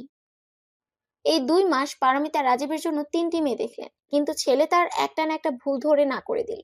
মলি বিসিএস ভাইবা দিয়ে অবসর ছিল, তাই রাজীবদের পাশের কোম্পানি যে ম্যানেজারের পদে অফার করেছিল সেখানে জয়েন করলো। রাজীব ভেবে রেখেছিল মাকে দিয়ে মলিকে বলবে ওদের অফিসে জয়েন করতে, তা না মেয়েটা এমনটা করতে পারলো। রাজীব সরাসরি ফোন করলো মলিকে। কি ব্যাপার মলি, তুমি ওই কোম্পানিতে কেন জয়েন করলে? এ কথা বলার আপনি কে? আমি তো ইস্তফা দিয়ে এসেছি। না, তুমি ওখানে জব করতে পারবে না, আমি করতে দিব না। আচ্ছা, আমি কি আপনার পার্সোনাল লাইফ নিয়ে মাথা ঘামাচ্ছি? তবে আপনি কেন আমার ব্যাপারে নাক গলাচ্ছেন? অবশ্যই তুমি আমার পার্সোনাল লাইফে মাথা ঘামিয়েছ, নইলে আমার মাকে বললে কেন ক্যামেলিয়ার সাথে সম্পর্ক নেই? ও আছে তাহলে, তবে বিয়ে করে ফেলুন, আপনার মা নিশ্চিন্ত হবেন। তোমাকে অন্য কোম্পানিতে জব করতে দিব না আমি। আরে কি আবল তাবল বকছেন? ফোন রাখুন তো, আমি এখন ব্যস্ত। এই বলে ফোন কেটে দিল মলি। মলি রাজীবকে যতই অ্যাভয়েড করতে লাগলো, রাজীব যেন ওর প্রতি আরো দুর্বল হয়ে পড়লো। রাজীব সে রাতে ড্রিঙ্ক করে অনেক দেরিতে বাসায় ফিরল। আর অভ্যেস ছিল না বলে একটুকুতেই অনেক নেশা হয়েছিল। পারমিতা ছেলেকে নিয়ে খুব দুশ্চিন্তায় পড়ে গেলেন, তাই এত রাতেই ম্যানেজারকে ফোন করলেন, জিজ্ঞেস করলেন, আজ অফিসে কি এমন হলো যে রাজীব ড্রিঙ্ক করে বাড়ি ফিরলো? মলি পাশের রমিজ কোম্পানিতে জয়েন করেছে শুনে স্যার ফোন করেছিলেন। সম্ভবত মলির কোনো কথায় ক্ষেপে গিয়ে পরে কষ্ট পেয়েছেন, আর তাই।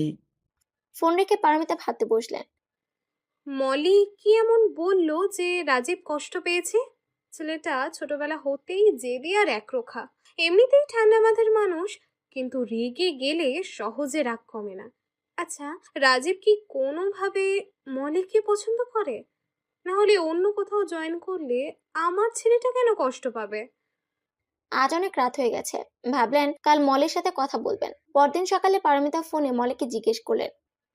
আগের দিন রাজীবের সাথে কি কথা হয়েছে? মলি সব বলল। পারমিতা বললেন, তুই আমাদের বললেও তো পারতি, কোম্পানিতে তোকে প্রমোশন করিয়ে নিতাম। এই কথা শুনে মলি বলল, যে জায়গা একবার ছেড়ে এসেছি সেখানে আর যেতে চাই না। এখন রাখছি আন্টি, অফিস যাওয়ার জন্য রেডি হব। বলে মলি ফোন রেখে দিল। পারমিতার কথায় মলি একটু বিরক্ত হয়েছিল। ভাবলো, এই মহিলা আমাকে লোভী ভাবছেন নিশ্চয়ই। আমি তো আর প্রমোশনের কারণে অন্য কোম্পানিতে জয়েন করিনি। নাস্তা টেবিলে পারমিতা ছেলেকে বললেন, মলি অন্য কোম্পানিতে গেছে তো কি হয়েছে, সেখানে নতুন কাউকে রিক্রুট করে নিলেই তো হয়ে যায়। রাজীব চুপ করে শুনছিল। কিছু বলছে না দেখে পারমিতা বললেন, চুপ করে আছিস যে? ও তুমি বুঝবে না মা। বলেই অফিস চলে গেল। পারমিতা বুঝলেন ছেলে নিশ্চয়ই মলের প্রেমে পড়েছে, তাই এখন মেয়ে দেখা বন্ধ রাখলেন। সেদিন সন্ধ্যায় মলে নতুন অফিস ছুটির পরে বাসায় যাওয়ার জন্য বের হবে এমন সময় পারমিতা ফোন দিলেন। বললেন, মা, রাজীবকে ফোনই পাচ্ছি না, ওদের অফিসের ফোন কেউ ধরছে না। ম্যানেজারকে ফোন দিলাম, বললো অফিস ছুটির পর সবাই একে একে বেরিয়ে গেলে উনি রাজীবের কাছে গিয়ে জিজ্ঞেস করেছেন যে স্যার যাবেন না। রাজীব নাকি ম্যানেজারকে বলেছেন আপনি যান, আমি আরো কিছুক্ষণ অফিসে থাকবো। রাজীব তো অফিসের পরে কোথাও গেলে আমাকে জানিয়ে যায়, এমন ইররেসপন্সিবল তো ও নয়। তোমার অফিস তো কাছেই, তুমি কি ওর অফিসে গিয়ে একটু দেখবে কি হলো? আচ্ছা আন্টি, আপনি চিন্তা করবেন না, আমি যাচ্ছি। হেঁটে যাচ্ছিল মলি আর ভাবছিল, এদের অফিস ছেড়ে এসেও রক্ষা নেই, যতভাবে এড়িয়ে যাব তত আরো জড়িয়ে যাচ্ছি। কি হলো রাজীব স্যারের? ক্যামিলিয়ার বিরহে কি সব ছাড়লেন? মলি রাজীবদের অফিসের গেটে পৌঁছাতে 7টা বেজে গেল। দারোয়ানকে জিজ্ঞেস করলো কিছু জানে কিনা। দারোয়ান বলল, স্যারকে তো বের হতে দেখি নাই, তার মানে উনি ভিতরে আছেন। মলি ভিতরে ঢুকে দেখলো কেউ নেই। রিসেপশন রুম ছাড়া সব রুমের লাইট বন্ধ। আস্তে আস্তে রাজীবের রুমে গিয়ে দেখলো সেই রুমটাও অন্ধকার। বাহিরের আবছালোয় দেখতে পেল ইজি চেয়ারটায় কেউ একজন শুয়ে আছে, তবে সেটা অন্যদিকে ঘোরানো। এত নির্জন পরিবেশে মলির একটু ভয় ভয় করছিল। ও সামনে গিয়ে দেখলো রাজীব চোখ বুজে শুয়ে আছে আর মোবাইলটা টেবিলে রাখা। স্যার স্যার বলে ডাকলো, কোনো সাড়া নেই। এবারে মলের আরো ভয় লাগলো। উপায় না দেখে কপালে হাত দিল, দেখলো ভীষণ জ্বর। জোরে জোরে কয়েকবার ছাঁকুনি দিলে রাজীব বসা অবস্থায় চোখ খুলে জ্বরের ঘোরে মলিকে জড়িয়ে ধরলো। মলি একটু হতভম্ব হয়ে গেল। প্রথমে কি করবে বুঝতে পারলো না। পরে রাজীবের হাত ছাড়িয়ে ড্রাইভার আর দারোয়ানকে ডেকে আনলো রাজীবকে গাড়িতে তুলে দেওয়ার জন্য। ড্রাইভার গাড়ি ছাড়লে মলি পারমিতাকে ফোন করে বলল, স্যারের ভীষণ জ্বর আর অচেতন অবস্থায় আছে। হসপিটালে নেব নাকি বাসায় আনবো বুঝতে পারছি না। তুমি কষ্ট করে বাসায় নিয়ে আসো, আমি ফ্যামিলি ডক্টরকে ফোন করে দিচ্ছি বাসায় আসার জন্য। এরপর ওর নিজের মাকে ফোন করে সব জানিয়ে বলল আসতে একটু দেরি হবে। ইয়াসার খোঁজ নিয়ে ফোন রেখে দিল। পরে অনেক রাতে রাজীবের গাড়ি মলিকে বাসায় রেখে আসলো। সেদিন রাজীব জড়িয়ে ধরায় মলির মনে ও শরীরে একরকম শিহরণ জেগেছিল। এর আগেও কখনো এভাবে কোনো পুরুষের ছোঁয়া পায়নি। কিন্তু মলি নিজের মনকে বোঝালো এরা বড় লোক, এদের মিষ্টি কথাও ব্যবহারও ভুলতে নেই। নিজের অসহায়তার সময় ব্যবহার করবে, তারপর ছুঁড়ে ফেলে দিবে। বড় বোন জলের সাথে যা হয়েছে তা মলি নিজের জীবনে চায় না। কাউকে জড়িয়ে ধরা আর ভালোবেসে কারো হাত ধরার মধ্যে অনেক পার্থক্য। তাই মলি মনে মনে ঠিক করলো যদি ওর বিসিএস জবটা হয়ে যায় তবে বাবা মা ও ইয়াশাকে নিয়ে এই শহর ছেড়ে অনেক দূরে চলে যাবে। সেদিন রাতে ডক্টর রাজীবকে দেখে বলল, শরীর খুব দুর্বল মনে হচ্ছে, গত কয়েকদিন ঠিকমতো খাওয়া দাওয়া করেননি। এ কথা শুনে পারমিতা খুব খারাপ লাগলো। মনে হলো সে একজন ব্যর্থ মা, না হলে নিজের সন্তানের এই অবস্থা জানতেই পারলো না। ডক্টর আরো বললেন, ওনার হয়তো কোনো মানসিক চাপ আছে, বোঝা যাচ্ছে রাতে ঠিকমতো ঘুমায়নি, শরীরের যত্ন নেননি। এসব শুনে মলির মনটা নরম হয়ে গেছিল রাজীবের প্রতি। হয়তো একটু বেশি রূঢ় হয়ে গেছে মলি। ইয়াসার সাথে দেখা করতে না করা উচিত হয়নি ওর। পরদিন রাজীবকে আর অফিসে যেতে দিলেন না পারমিতা। স্যুপ ও ফলমূল খাওয়াতে লাগলেন জোর করে। কিন্তু পারমিতা বুঝলেন এতে ছেলে পুরোপুরিভাবে সেরে উঠবে না। ভাবলেন রাজীব তো আত্মীয় স্বজনের অনেক বেবি দেখেছে, কিন্তু ইয়াসাকে এত ভালোবাসে কেন? নাকি মলিকে পাওয়ার জন্য? মলিকে নিয়ে নতুন করে ভাবতে হবে। মলিকে ফোন করে বললেন রাজীব তো আজ অফিস করছে না, ইয়াসাকে নিয়ে একবার যেন মলি এই বাড়ি আসে, তাহলে রাজীবের ভালো লাগবে। মলি তাই ওর মা ইয়াসাকে রাজীবদের বাড়ি নামিয়ে সকালে ওর অফিসে চলে গেল। পারমিতা ভাবলেন মলি আর রাজীবের মধ্যে কোনো সম্পর্ক আছে কিনা আগে বুঝতে হবে। এতদিনে পারমিতা এটুকু বুঝেছিলেন যে মলি খুব পরিশ্রমী, লোভীন এবং কেয়ারিং একটা মেয়ে, তাই ওকে বউ করার কথা ভাবা যায়। আর যাই হোক, ওই বিধর্মী বিদেশিনীর চেয়ে উত্তম। এক সপ্তাহ পর মলি খবর পেল ওর বিসিএস প্রশাসনে চাকরি হয়েছে। বাবাকে খবরটা দিতেই জড়িয়ে ধরলেন, বললেন, আল্লাহর কাছে এখন শুধু একটাই চাওয়া, তোকে যেন একটা ভালো বর মিলিয়ে দেন। বিয়েই কি জীবনের সব বাবা? এটা জীবনের জন্য বড় প্রয়োজন রে মা, জীবন সঙ্গী ছাড়া জীবনের পূর্ণতা আসে না। এই এক সপ্তাহের মধ্যে পারমিতা একদিন রাজীব অফিসে থাকাকালীন ম্যানেজার আনোয়ারকে বাসায় ডেকে আনলেন। মলের সম্পর্কে যা জানে সব বলতে বললেন। ম্যানেজার জিজ্ঞেস করলো, এর বিশেষ কোনো কারণ আছে কি? আপনি তো জানেন যে রাজীবের জন্য মেয়ে দেখছি। ও, তাহলে মলি মামুনির কথা নিশ্চিন্তে ভেবে দেখতে পারেন। মেয়েটার গায়ের রংটা একটু চাপা, কিন্তু মনটা খুব ভালো। আচার ব্যবহার, কথাবার্তা, চলন কিছুই আজ পর্যন্ত খারাপ দেখিনি। অফিসের অনেক ছেলেই ওর কাছে সুযোগ খুঁজেছিল, কিন্তু মলি খুব সুন্দর করে তাদের অ্যাভয়েড করেছে। আপনি নিশ্চিন্তে ওর বাবা মায়ের কাছে বিয়ের প্রস্তাব নিয়ে যেতে পারেন ম্যাডাম। আগে দেখি রাজীব কি বলে। ওদিকে চাকরি হবার পর মলের ট্রেনিংয়ে যাওয়ার জন্য চিঠি এলো। তাই ও বর্তমান চাকরিতে ইস্তফা দিয়ে ঢাকার বাইরে যাওয়ার জন্য গোছগাছ করছিল। ভাবতেই খারাপ লাগছিল, ইয়াশাকে ছেড়ে থাকতে হবে 1 মাস। মলে ভাবলো ভিডিও কলে ইয়াশাকে দেখা যাবে, তাই ওর ফেসবুক আইডিটা আবার অ্যাক্টিভেট করলো নতুন নামে। ওমা, সেদিনই দেখে একটা মেসেজ এলো। যতই নাম চেঞ্জ করো না কেন, তুমি আমার অচিন পাখি থাকবে। মলে দেখলো মহাসমুদ্র পাঠিয়েছে। ভাবলো, এ আমায় চিনলো কি করে? কিন্তু ততক্ষণে ভুল হয়ে গেছে। ইয়াশার ছবি চেঞ্জ করা হয়নি, আর সেটা দেখে রাজীব চিনে ফেলেছে বুঝতে পারলো। মলি মেসেজটা দেখেও কিছু না বোঝার ভান ধরে রইল। পরদিন মলি ট্রেনিং এ যাওয়ার জন্য রেল স্টেশনে যাবে, এমন সময় রাজীব ওর বাসার সামনে হাজির। মলি ট্রাভেল ব্যাগটা নিয়ে মাত্র দরজা খুলেছে, বের হবে এমন সময় রাজীবকে দেখে বিরক্ত ভাব নিয়ে তাকালো। পরেই দেখলো গাড়ির অন্য দরজা দিয়ে পারমিতা নামছেন। তাই মুখের ভাব যতটা সম্ভব ঠিক রেখে সালাম দিয়ে জিজ্ঞেস করলো, আপনারা এই সময়? যাও, তোমাকে রাজীব স্টেশনে ছেড়ে আসবে। আমি তোমার বাবা মায়ের সাথে একটু সময় কাটাই। পারমিতার সামনে মলের আপত্তি জানাতে পারলো না। গাড়িতে যেতে যেতে রাজীব বলল, তুমি চাকরি পেলে মিষ্টি খাওয়ালে না তো? আপনি কি করে জানলেন বলেন তো? রাখি রাখি, তোমার সব খবর আমি রাখি। কোথায় পালাবে?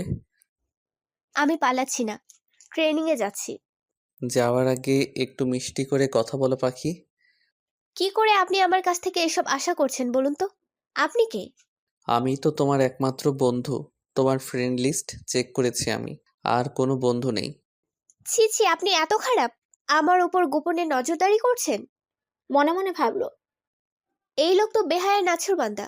অফিসের বস থাকা অবস্থায় তো কখনো বুঝতে পারিনি। রাগ করো না অচিন পাখি, এটা তো যে কেউ দেখতে পারে। আর তোমার এই রাগী লোকটাও আমার খুব ভালো লাগে। শুনুন, আমি প্রথমত অচিন পাখি নই, আর দ্বিতীয়ত মহাসমুদ্রের সাথে বন্ধুত্ব করেছিলাম ঠিকই, তবে তার সীমানা ফেসবুক পর্যন্তই। আর রাজীব স্যারের সীমানা অফিস পর্যন্ত ছিল, এর বাইরে আর কিছু নন আপনি। সব সীমানা কি তুমি নির্ধারণ করবে মলি? নিজের নামটা এভাবে রাজীবের মুখে শুনে ওর একটু কেমন যেন লাগলো। ভাবলো, একে ভালোবাসার অনুভূতি। মনে হলো বুকের গভীর থেকে কেউ মলি বলে ডাকলো, যা আগে কেউ কখনো করেনি। পরক্ষণে নিজের মনকে শাসালো, না না, দুর্বল হওয়া চলবে না। সমানে সমানে বন্ধুত্ব হয়, তেলে জলে কখনো মিশ খায় না। মলি চুপচাপ দেখে রাজীব বলল, নাও, আর ভাবতে হবে না। স্টেশন এসে গেছে, এবার নামো। ট্রেন ছাড়ার আগে মলি তেমন কথা বলল না। ভাবলো, চলেই তো যাচ্ছি। রাজীব শুধু দুটো বাক্য বলেছিল, যা মলি অনেকদিন পর্যন্ত ভুলতে পারলো না। ট্রেনের জানলা দিয়ে মলি তাকিয়েছিল, দেখলো রাজীবের চোখ দুটো ছলছল করছে। মলি বেশিক্ষণ তাকাতে পারলো না, দৃষ্টি ফিরিয়ে নিল। ততক্ষণে মলির হৃদয়ের কান্না শুরু হয়েছে ছোট্ট ইয়াশা ও বাবা মায়ের জন্য। তা অবশ্য রাজীব বা অন্য কেউ দেখতে পেল না। মন খারাপ দেখে ট্রেনের কামরায় থাকা এক বৃদ্ধা বললেন, স্বামীকে ছেড়ে অনেক দিনের জন্য দূরে যাচ্ছ বুঝি? সেদিন মলির মা বাবাকে বিয়ের প্রস্তাব দিলেন পারমিতা। ওর বাবা বললেন, আগে মলির সাথে কথা বলি, তারপর জানাবো। মলের মা জানতো অর্থনৈতিকভাবে দু পরিবার সমান নয় বলে মলি কখনো রাজি হবে না। তাই বলল, না না, আমাদের মতামতই মলির মত। রাজীব ইয়াশাকে মেয়ের পরিচয়ে বড় করবে, এর চেয়ে বেশি পাওয়া আর কি হতে পারে? আপা, আপনি বিয়ের জন্য প্রস্তুতি নেন, আমরাও একটু গুছাই। মলি 1 মাস পর ট্রেনিং শেষ ফিরলে ওদের বিয়ে হবে। মলি ও রাজীবের মাঝে মাঝে মেসেঞ্জারে কথা হতো। মলি হ্যাঁ না বলতো, বা খুব অল্প কথায় উত্তর দিত। রাজীব ওর খোঁজ খবর নিত, কেমন আছে, কি খেয়েছে, দুপুরে কি খেলো, ঘুমানোর জায়গা ভালো কিনা, কোনো অসুবিধা হয় কিনা এসব। মলি একদিন বলল, আপনি কি আমার গার্ডিয়ান? এত প্রশ্ন করেন কেন? আমার মা বাবাও তো এত কিছু জিজ্ঞেস করে না। আরে, ছেলে মেয়ে বড় হলে তো বয়ফ্রেন্ড গার্লফ্রেন্ডের সাথে সব শেয়ার করে। আপনি তো তাও নন, ঠিক না? আজ নয়তো কি হয়েছে, কাল তো হতেও পারি। এসব উল্টাপাল্টা কথা বললে কিন্তু আমি আপনাকে ব্লক করে দেব। রাজীব চুপ করে গেল, মনে মনে বলল, তোমাকে আমি কিছুতেই হারাতে পারবো না অচিন পাখি। তুমি যে কোন ধাঁচের মেয়ে তা আমার বোঝা হয়ে গেছে, তাই আর তোমাকে ছাড়ছি না। সেদিন স্টেশনে ট্রেন ছাড়ার আগে মলিকে রাজীব বলেছিল, আমি অচিন পাখিকে ভালোবেসে ফেলেছি। সেদিন রাতে অচিন পাখির পরামর্শ মতো আমি ক্যামেলিয়াকে ফোন দিয়েছিলাম, কিন্তু সে ফোন ধরেনি, আর পরেও আমাকে ফোনও দেয়নি। মানে ক্যামেলিয়ার সাথে আমার আর যোগাযোগ বা সম্পর্ক নেই। তোমার মনে কি আমার জন্য কোনো জায়গা নেই মলি? মলি চুপ করেছিল, আর ট্রেন জোরে হুইসাল বাজিয়ে চলে গেল। রাজীব শেষে বলছিল। উত্তরের অপেক্ষায় থাকলাম। মলির সেই কথাগুলো শুধু কানে ভাসতো। তাই পরে রাজীব মেসেঞ্জারে মেসেজ দিলে মলি ভয়ে ভয়ে থাকতো রাজীব না আবার সেই প্রসঙ্গ তোলে। কিন্তু আজ 20 দিন হলো মলি ঢাকার বাইরে। অন্য কথা হলেও রাজীব এ প্রসঙ্গ আর তোলেনি। পারমিতা সেদিন ছেলেকে জিজ্ঞেস করলেন। কি রে রাজীব, তুই কি মলিকে ভালোবাসিস? তাহলে বল, আমি ওকেই বউ করে আনি। তোমার মলিকে পছন্দ হয় মা? আমার কথা ছাড়। পারমিতা একটু অনুযোগের সুরে বললেন। তুই তো আগেই হৃদয় দিয়ে বসে আছিস, আর তাই ঘটকের আনা ওই মেয়েগুলোকে না করে দিলি। তুমি যদি ওদের ফ্যামিলি পছন্দ না করো তাই বলিনি মা। ঠিক আছে, আর মাকে বলতে হবে না, বুঝতে পেরেছি। সব মায়েরা যদি তোমার মতন স্মার্ট হতো। জড়িয়ে ধরে বলল রাজীব। হয়েছে, আর ফুসলাতে হবে না মাকে। আসলে পারমিতা চৌধুরী বুঝতে পারছিলেন বড় ছেলে অভিমান করে নিখোঁজ। এখন যদি ছোট ছেলেও ভালোবাসার মানুষকে না পেয়ে তাই করে, তবে একা কি করে বাঁচবেন তিনি। সেদিন হতে রাজীবের আত্মবিশ্বাস বেড়ে গিয়েছিল। রাজীব দুদিন মলিদের বাসায় গেল ইয়াশাকে দেখতে। মলির বাবা মা বিয়ের কেনাকাটা কত দূর জিজ্ঞেস করলেন। রাজীবের ও মলির দুজনের পরিবারই ওদের বিয়ের সব রেডি করছিল। শুধু মলিকে কিছু জানানো হয়নি। মলি নিজ থেকে কখনো মহাসমুদ্র মানে রাজীবকে মেসেজ দেয়নি। কিন্তু মহাসমুদ্র মেসেজ না দিলে বা খোঁজ খবর না নিলে মনটা খুব খারাপ হতো মলির। একদিন অফিসে ঝামেলার জন্য রাজীব বাসায় ফিরে অনেক রাতে। দেখলো ঘড়িতে রাত 12টা 30 বাজে। ভাবলো মলি ঘুমিয়ে পড়েছে, তাই এত রাতে আর মেসেঞ্জারে নক করেনি। শরীর ক্লান্ত ছিল বলে ঘুমিয়ে পড়লো। আর ওদিকেই কেন আজ মহাসমুদ্র নেটে আসলো না, এ ভাবনায় মলি টেনশন করতে লাগলো। রাজীবকে ফোন দিতে সংকোচ হচ্ছিল, আবার রাজীবের জন্য ওর জন্য শঙ্কাও হচ্ছিল। সারা রাত বিছানায় এপাশ ওপাশ করে আর ঘুম হলো না। মলি বুঝতে পারেনি যে লোকটাকে ও সবসময় অ্যাভয়েড করে এসেছে। আজ একদিন তার সাথে কথা না হয় এত কষ্ট হতে পারে। মলি ও রাজীব কেউ কাউকে ফোন করতো না, কখনো ফোনে কথা হতো না। পরদিন রাত 10টায় মলিকে নক করলো রাজীব। কেমন আছো? মলি সাথে সাথেই লিখলো। কাল কি হয়েছিল আপনার? আসলে অনেক রাত করে বাসায় ফিরেছিলাম তো তাই আর ডিস্টার্ব করিনি। মলি মনে মনে বলল। ওই ডিস্টার্বই তো আমার এখন ভালো লাগে। ও শুধু লিখলো। ও আচ্ছা। রাজীব বলল। কেন অচিন পাখি, তোমার কি আমার জন্য দুশ্চিন্তা হচ্ছিল? মন খারাপ করেছো? মলি এত লজ্জা পেল কথাটায়, যেন রাজীব ওকে দেখতে পাচ্ছিল। কোথাও লুকোতে পারলে ও বাঁচে। লিখলো। বয়ে গেছে আমার আপনাকে নিয়ে ভাবতে। এত অহমিকা ভালো নয়। আর আমি মানুষটাও খারাপ নই। একদিন তুমি ঠিক বুঝবে। আমি অহংকারী আর আপনি যে অভদ্র। কেন? কি অভদ্রতা করেছি? আমার পারমিশন ছাড়াই আমাকে তুমি করে বলা শুরু করেছেন। রাজীব হেসে উত্তরে লিখলো। তুমি আমার চেয়ে 5 বছরের ছোট। তাহলে তুমি বলবো না কেন? এখন তো তুমি আমার অফিসে জবও করো না। এভাবে 1 মাস কেটে গেল মলির। ট্রেনিং শেষ হওয়ার পরদিন সবকিছু গুছিয়ে ট্রেনে চেপে বসলো মলি। মহাসমুদ্র জানতে চেয়েছিল ট্রেন কয়টায়। সেই মতো খোঁজ নিয়ে রাজীব চলে এলো মলিকে নিতে। ট্রেন থেকে নামা মাত্র রাজীবকে দেখে বলল। আপনি এখানে? আমি না আসলে আর কে আসবে? তোমার তো আর কোনো বন্ধু নেই। মলি কিছু বলতে যাচ্ছিল, রাজীব বলল। চলো চলো, গাড়িতে ওঠো। বাসায় ফিরতে ফিরতে ওর রাত 8টা বেজে গেল। খাওয়া দাওয়ার পর মলি কিছু কেনাকাটা করেছিল ওদের জন্য, তা দেখাচ্ছিল। তারপরেই ওর বাবা মা বললেন। রাজীবের সাথে পরশু তোর বিয়ে, কাল গায়ে হলুদ হবে। ওর মা প্রস্তাব দিয়েছিলেন, আমরা সবকিছু রেডি করে রেখেছি। মলি শুনে যেন আকাশ থেকে পড়লো, বলল। প্রস্তাব দিল আর রাজি হয়ে গেলে? এত লোভ তোমাদের! বড়লোক বাড়ি থেকে প্রস্তাব দিল বলে একবার আমার মতামত নিলে না, কোনো আলোচনা করলে না। ওর মা বললেন। তোর তো রাজি না হবার কোনো কারণ দেখি না। রাজীব ইয়াশাকে খুব ভালোবাসে, মেয়ে বলে মেনে নিয়েছে। আর কি চাই বল মা, এমন ছেলে কি আর পাবি? কিন্তু মা, আমাকে কালই অফিসে জয়েন করতে হবে। তোমরা আগে জানালে আমি ছুটি নিয়ে রাখতাম। ওর বাবা বললেন। ঠিক, এখনই জয়েন না করলে পরে সিনিয়রিটি নিয়ে সমস্যা হবে। তাই আমি এখন বিয়ে করতে পারবো না মা, আর মানসিকভাবেও তৈরি নই আমি। মলির মা সাথে সাথে ফোন দিল পারমিতাকে। রাজীব পাশেই ছিল, বলল। মলি সে রাজি হয়েছে তাই ঢের। ও যখন চাইবে তখনই বিয়েটা হবে, আমার তাড়া নেই। পারমিতা বললেন। তাহলে আমরা এখন শুধু কাবিনটা করিয়ে রাখি। ওই দিন রাতেই ম্যানেজারকে খবর দিলেন পারমিতা মলিদের বাসায় যাওয়ার জন্য। মলির মা ফোন রেখে মেয়েকে বললেন, এই 1 মাসে প্রতিদিন রাজীব ফোন করে আমাদের খোঁজ নিয়েছে। আজকাল কোনো আত্মীয়রাও সেটা করে না। মলি মনে মনে ভাবলো। কি পাজি রে বাবা এই লোকটা! পাত্রীকে পটানোর আগে পাত্রীর বাবা মাকে পটিয়ে ফেলেছে। মলি বলল, মা ওরা বড় লোক, ওদের বন্ধু হওয়া যায়, কিন্তু জীবনসঙ্গী হওয়া যায় না। আমি বলছি ওকে বিয়ে করে তুই সুখী হবি মা, আর অমত করিস না। ম্যানেজার আনোয়ারকে ফোন করে পারমিতা বললেন রাজীবদের বাসা থেকে বিয়ের শাড়ি গহনা নিয়ে মলিদের বাসায় যেতে, আর যেন একজন কাজে নিয়ে যায় এবং মলির বাবা মাকে বিয়ের জন্য হেল্প করে। ম্যানেজার মলিদের বাসায় আসতে আসতে রাত 10টা বেজে গেল। মলির মা মলিকে বিয়ের শাড়ি গহনা পরিয়ে দিলেন।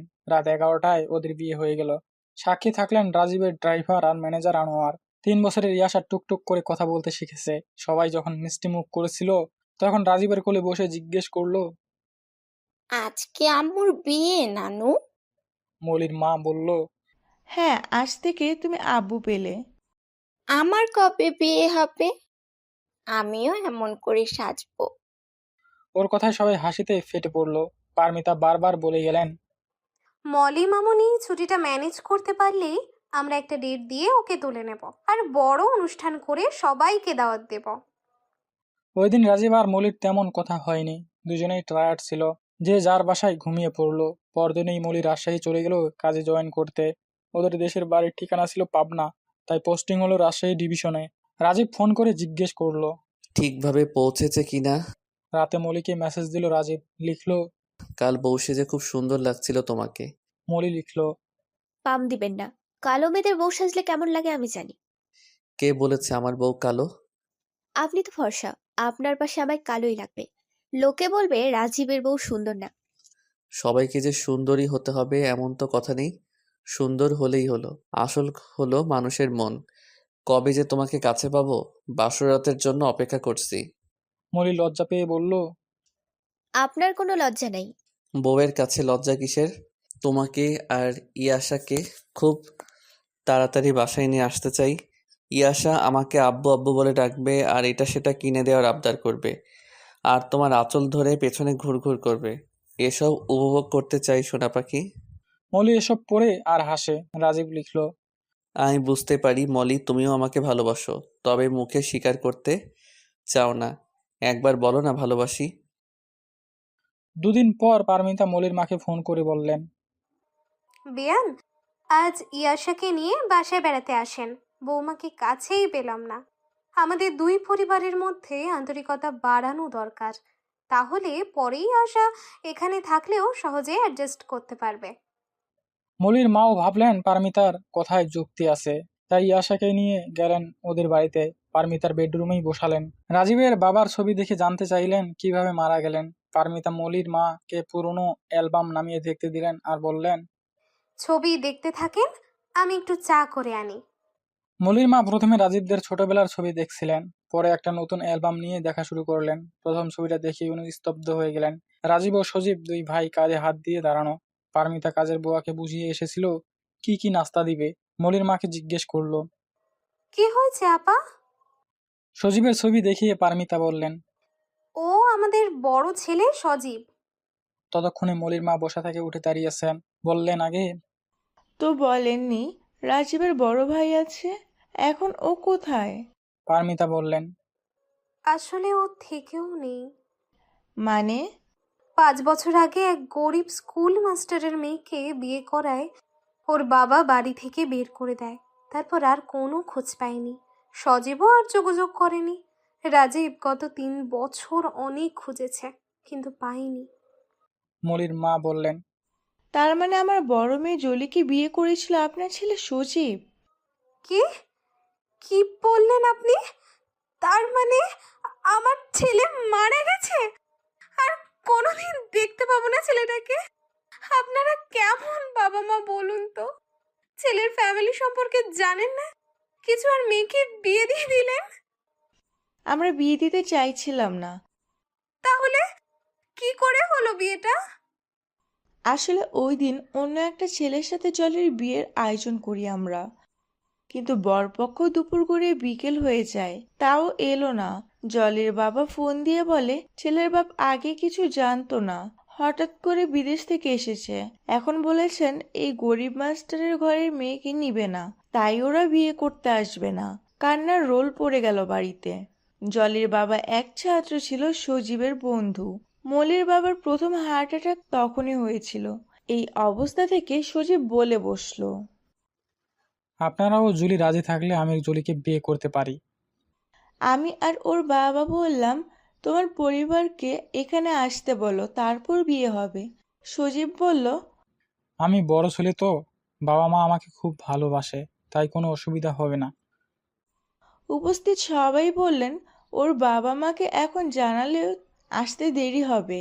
এই আসরে এই বিয়েটা দিয়ে দিন, নইলে মেয়েটার বদনাম হবে, আবার বিয়ে দিতেও সমস্যা হবে। এভাবে সজীব ও জলির বিয়েটা হয়ে যায়। পরের দিন সজীব জলিকে নিয়ে আপনাদের বাড়িতে যায়। এরপর কি হয়েছে আমাদের আর কিছু বলেনি, শুধু খুলনা পৌঁছে জলি ফোন করে বলেছে, মা, খুলনার পেপারে মিলে তোমার জামাইয়ের বড় পোস্টে চাকরি হয়েছে, তাই আমাকেও ওর সাথে খুলনা নিয়ে এসেছে। আপনারা যে ওদের বিয়েটা মেনে নেননি তা সজীব বা জলি কেউ আমাদের জানায়নি। হয়তো ওর বাবা শুনলে আরো কষ্ট পেত, তাই ওর বাবা অসুস্থ ছিলেন বলে আমাদের যাওয়া হয়নি। মলিরও তখন নতুন চাকরি হলো, তাই ছুটি নিতে পারল না। এরপর তো দেখলাম একেবারে শেষ দিন। পারমিতা বললেন, আপনাদের জন্য আমার ছেলেটাকে হারালাম। সরি, মলিকে আমি এবারের বউ করে তুলে আনতে পারবো না। এতে রাজীবের বাবা কষ্ট পাবেন। মলির মা অবাক হয়ে বললেন, কি বলছেন বেয়ান? মলি ও রাজীবের রেজিস্ট্রি বিয়ে হয়েছে? তাতে কি, কেউ তো জানে না। আর ওদের বাসরও হয়নি। আপনার মেয়েকে আবার বিয়ে দিতে পারবেন। মলির মা বললেন, আমি রাজীবের কাছে জানতে চাই। ও যদি অমত করে তবে প্রয়োজনে আমরা আইনের সাহায্য নেব। পারলে নিবেন, বাট যাদের জন্য ছেলে হারিয়েছি তাদের সাথে ওঠা বসা সম্ভব না। মলির মা আর কিছু না বলে বেরিয়ে এলেন ইয়াশাকে নিয়ে। মন খারাপ করে কাঁদতে কাঁদতে বাসায় আসলেন মলির মা। মলির বাবাকে কি করে কথাগুলো বলবেন বুঝতে পারছিলেন না। ইয়াশা বলল, আমার আব্বুর আম্মু নানুকে কি যেন বলেছে, তাই নানু কাঁদছে। একে একে মলির মা কি হয়েছে সব বললেন। মলির বাবা বলল, আর কেঁদো না, আমি রাজীবদের সাথে কথা বলে দেখব, ওর অফিস শেষ হলে ফোন দিব। মলির মা মলিকে জানাতে চাচ্ছিলেন না, এমনিতে মেয়েটা বিয়ে করতে চাইছিল না, এখন কি করে রাজীবের মায়ের এই কথাগুলো জানাবে। মলির বাবা বলল, না, এটা মলির জীবন, তাই কতদিন ওর কাছে সত্যিটা লুকাবে, ওর জানা দরকার। এই বলে ফোন দিলেন মলিকে। মলি অফিস থেকে এসে ফ্রেশ হয়ে একটু বিশ্রাম নিচ্ছিল। বাবার ফোন দেখে ভাবলো ইয়াসার কিছু হয়নি তো, তাড়াতাড়ি ফোন রিসিভ করেই বলল, ইয়াশা কেমন আছে বাবা? ইয়াসা ভালো আছে, তোকে কিছু কথা বলি, মনোযোগ দিয়ে শোন। মলি চুপ করে সব শুনলো। সকাল থেকে কি হয়েছে ওর বাবা বললেন, তুই চিন্তা করিস না মা, রাজীব নিশ্চয়ই তোকে ভালোবাসে, আমি ওর সাথে কথা বলবো।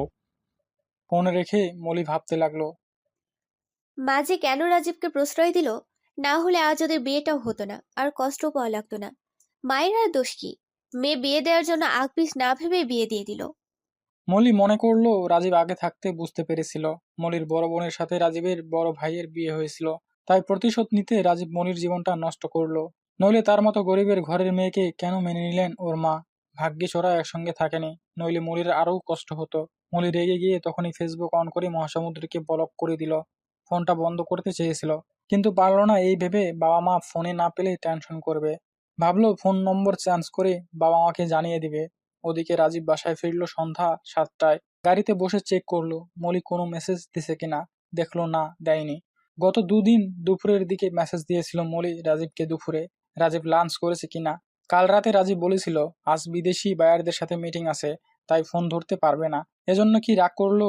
না, মলি তো এত অবুঝ নয়, ও তো অফিসের কাজ সব জানে। এসব ভেবে রাজীব মলিকে ফোন করলো, মলি ধরলো না, ভাবলো ব্যস্ত, আবার পরে ফোন দিবে। এরপর ফেসবুক ওপেন করে অবাক হয়ে গেল, কোথাও কোনোভাবে অচিন পাখির আইডি দেখতে পেল না। রাজীবের অনুরোধ মতো মলি আবার আইডি নেম চেঞ্জ করেছিল। বুঝতে পারলো কিছু একটা তো হয়েছে। আবার মলিকে ফোন করলো, 5বার রিং হবার পর রেখে দিল। এমন সময় পারমিতা আসলেন রাজীবের রুমে, বললেন, মলিকে আর ফোন দিস না। তারপর আজকের ঘটনা সব বললেন। রাজীব কোনো কথা না বলে ওর গাড়ি নিয়ে বেরিয়ে গেল। পারমিতা কয়েকবার পিছন থেকে ডাকলেন, শুনল না। গাড়ি চালিয়ে সোজা মৌলিদের বাসায় আসলো রাজীব। মৌলির বাবা বললেন, তোমার মা নিশ্চয়ই কিছু বলেছে তোমাকে, তুমি তো এখন আমাদের জামাই, তাই সরাসরি জিজ্ঞেস করছি, এখন তোমারও কি একই মতামত? বাবা, একই মতামত হলে তো আর এখন ইয়াশাকে কোলে নিয়ে এখানে বসে থাকতাম না। মৌলির মা রাজীবকে দেখে বুঝলেন অফিসের পর আর কিছু খাওয়া হয়নি, তাই জোর করে রাতের খাবার খাইয়ে দিলেন। রাজীব বলল, মা, মলি তো আমার ফোন ধরছে না। মৌলির বাবা বললেন, ওকে আমি সব বলেছি, তোমার মায়ের কথা শুনে মেয়েটা খুব কষ্ট পেয়েছে। তুমি চিন্তা করো না, আজ রাতটা যাক, কাল বলবো মলিকে তোমার সাথে কথা বলতে। রাতে বাসায় শুয়ে শুয়ে রাজীব ভাবছিল এজন্যই ইয়াশাকে দেখে ওর ভাইয়ার কথা মনে পড়েছিল। একমাত্র বড় ভাই তাকে মৃত্যুর সময় বা পরেও দেখতে পেল না। ইয়াশাকে ও নিজের কাছে নিয়ে আসবেই। বাসায় ফেরার পর রাজীব সোজা নিজের বিছানায় লাইট অফ করে শুয়ে পড়েছিল, তাই পারমিতা কিছু বলতে বা জিজ্ঞেস করতে পারলেন না। ওর মায়ের সাথে আজ আর কথা বলতে ইচ্ছে করলো না। ঘুমানোর আগে একবার মলিকে ফোন করলো, মলি যথারীতি রেসপন্স করলো না, তাই রাজীব মেসেজ লিখলো, মন খারাপ করে থেকো না, খেয়ে নিও। মনে রেখো, সত্যিকারের বন্ধু কখনো হারায় না। আগে তুমি আমার বন্ধু, তারপর স্ত্রী। ওদিকে মলি রাজীবকে ব্লক করে দিয়ে নিজে খুব কষ্ট পাচ্ছিল। সারা সন্ধ্যা রাত বিছানায় শুয়ে শুয়ে কাঁদতে লাগলো। রাত 11টায় রাজীবের মেসেজ পেয়ে মনটা একটু খুশি হলো। পরে কিছু না খেয়েই রাত 12টার দিকে ঘুমিয়ে পড়লো। এরপর মলি ওর বাবা মায়ের সাথে কথা বললেও এ ব্যাপারে কোনো কথা বলতে চাইতো না। ওর মা বাবাও বেশি জোর করতে পারতো না। এদিকে রাজীব ওর মায়ের সাথে রাগ করে কথাই বলতো না। ঘুম থেকে উঠেই অফিসে চলে যেত, আর আসতো অনেক রাতে। পাগলের মতো হয়ে গেল রাজীব। পারমিতা ফোন করলে ধরতো না, তাই ম্যানেজারের কাছে ফোন করে জানতেন ছেলে খেয়েছে কিনা। মলি পরদিন অফিসে যেতেই মধ্যবয়সী ওর এক কলিগ বলল, কি হয়েছে? বাড়ির কথা মনে পড়ছে তাই মন খারাপ? মলি কিছু না বলে এড়িয়ে গেল। এভাবে 4 দিন পার করে রাজীব বৃহস্পতিবার অফিস করে রাতেই রাজশাহী রওনা হলো। মাকে শুধু একটা মেসেজ দিল, রাজশাহী যাচ্ছি। পারমিতার বুকের ভেতর থেকে দীর্ঘশ্বাস বেরিয়ে এলো। ভাবলো ছোট ছেলেটাও আমার আয়ত্তের বাইরে চলে গেল। পরদিন ভোরে মলির বাসায় পৌঁছালে মলি দরজা খুলে রাজীবকে দেখে অবাক হয়ে তাকিয়ে রইল। রাজীব বলল, আমি কি ভিতরে আসতে পারি? মলি অন্যদিকে ফিরে ঢুকতে ঢুকতে বলল, আসুন, এখানে কেন এসেছেন? না এসে আর উপায় ছিল না। তুমি আমার ফোন ধরো না, ফেসবুকে ব্লক করেছো। আমার কি দোষ বলো? আপনি ইচ্ছে করে প্রতিশোধ নেওয়ার জন্য আমাকে বিয়ে করেছেন। মানে? আপনি জানতে পেরেছিলেন সজীব ভাই আমার বোনকে বিয়ে করেছে, তাই আমার সাথে এটা করলেন। রাজীব পুরো তাজ্জব হয়ে গেল মলির কথা শুনে। এসব কি বলছো মলি? আমি যদি আগে থেকে জানতাম যে ইয়াশা আমার একমাত্র বড় ভাইয়ের একমাত্র স্মৃতি, তবে সঙ্গে সঙ্গে ওকে আমার কাছে নিয়ে আসতাম। আর তোমাকে ভালো না বাসলে এখানে ছুটে আসতাম না। আপনি কেমন করে ভাবলেন যে ইয়াশাকে চাইলেই আমরা দিয়ে দিতাম? ও আমারও বড় বোনের মেয়ে, একমাত্র স্মৃতি। আচ্ছা ঠিক আছে, আমি ঝগড়া করতে আসিনি। ইয়াশা আমারও মেয়ে, তোমারও মেয়ে। এখন চলো। কোথায়? আজ তুমি আর আমি রিক্সা করে পুরো রাজশাহী শহর ঘুরবো। মলি অন্য দিকে তাকিয়েই বলল, শুনুন, আপনার সাথে আমার আর সংসার করা হবে না। এখানে কেউ জানে না আমি বিবাহিত, আর আমি জানতেও চাই না। তাই আপনি এখনই ফিরে যান, আমাকে অফিসে যেতে হবে। আজ তো শুক্রবার। আমার কাজ আছে। আমাকে এড়ানোর পথ খুঁজছো তুমি? দেখুন, যা হয়েছে আমি সব ভুলে যেতে চাই, আর আপনিও ভুলে যান। এত সহজে কথাটা বলতে পারলে মলি?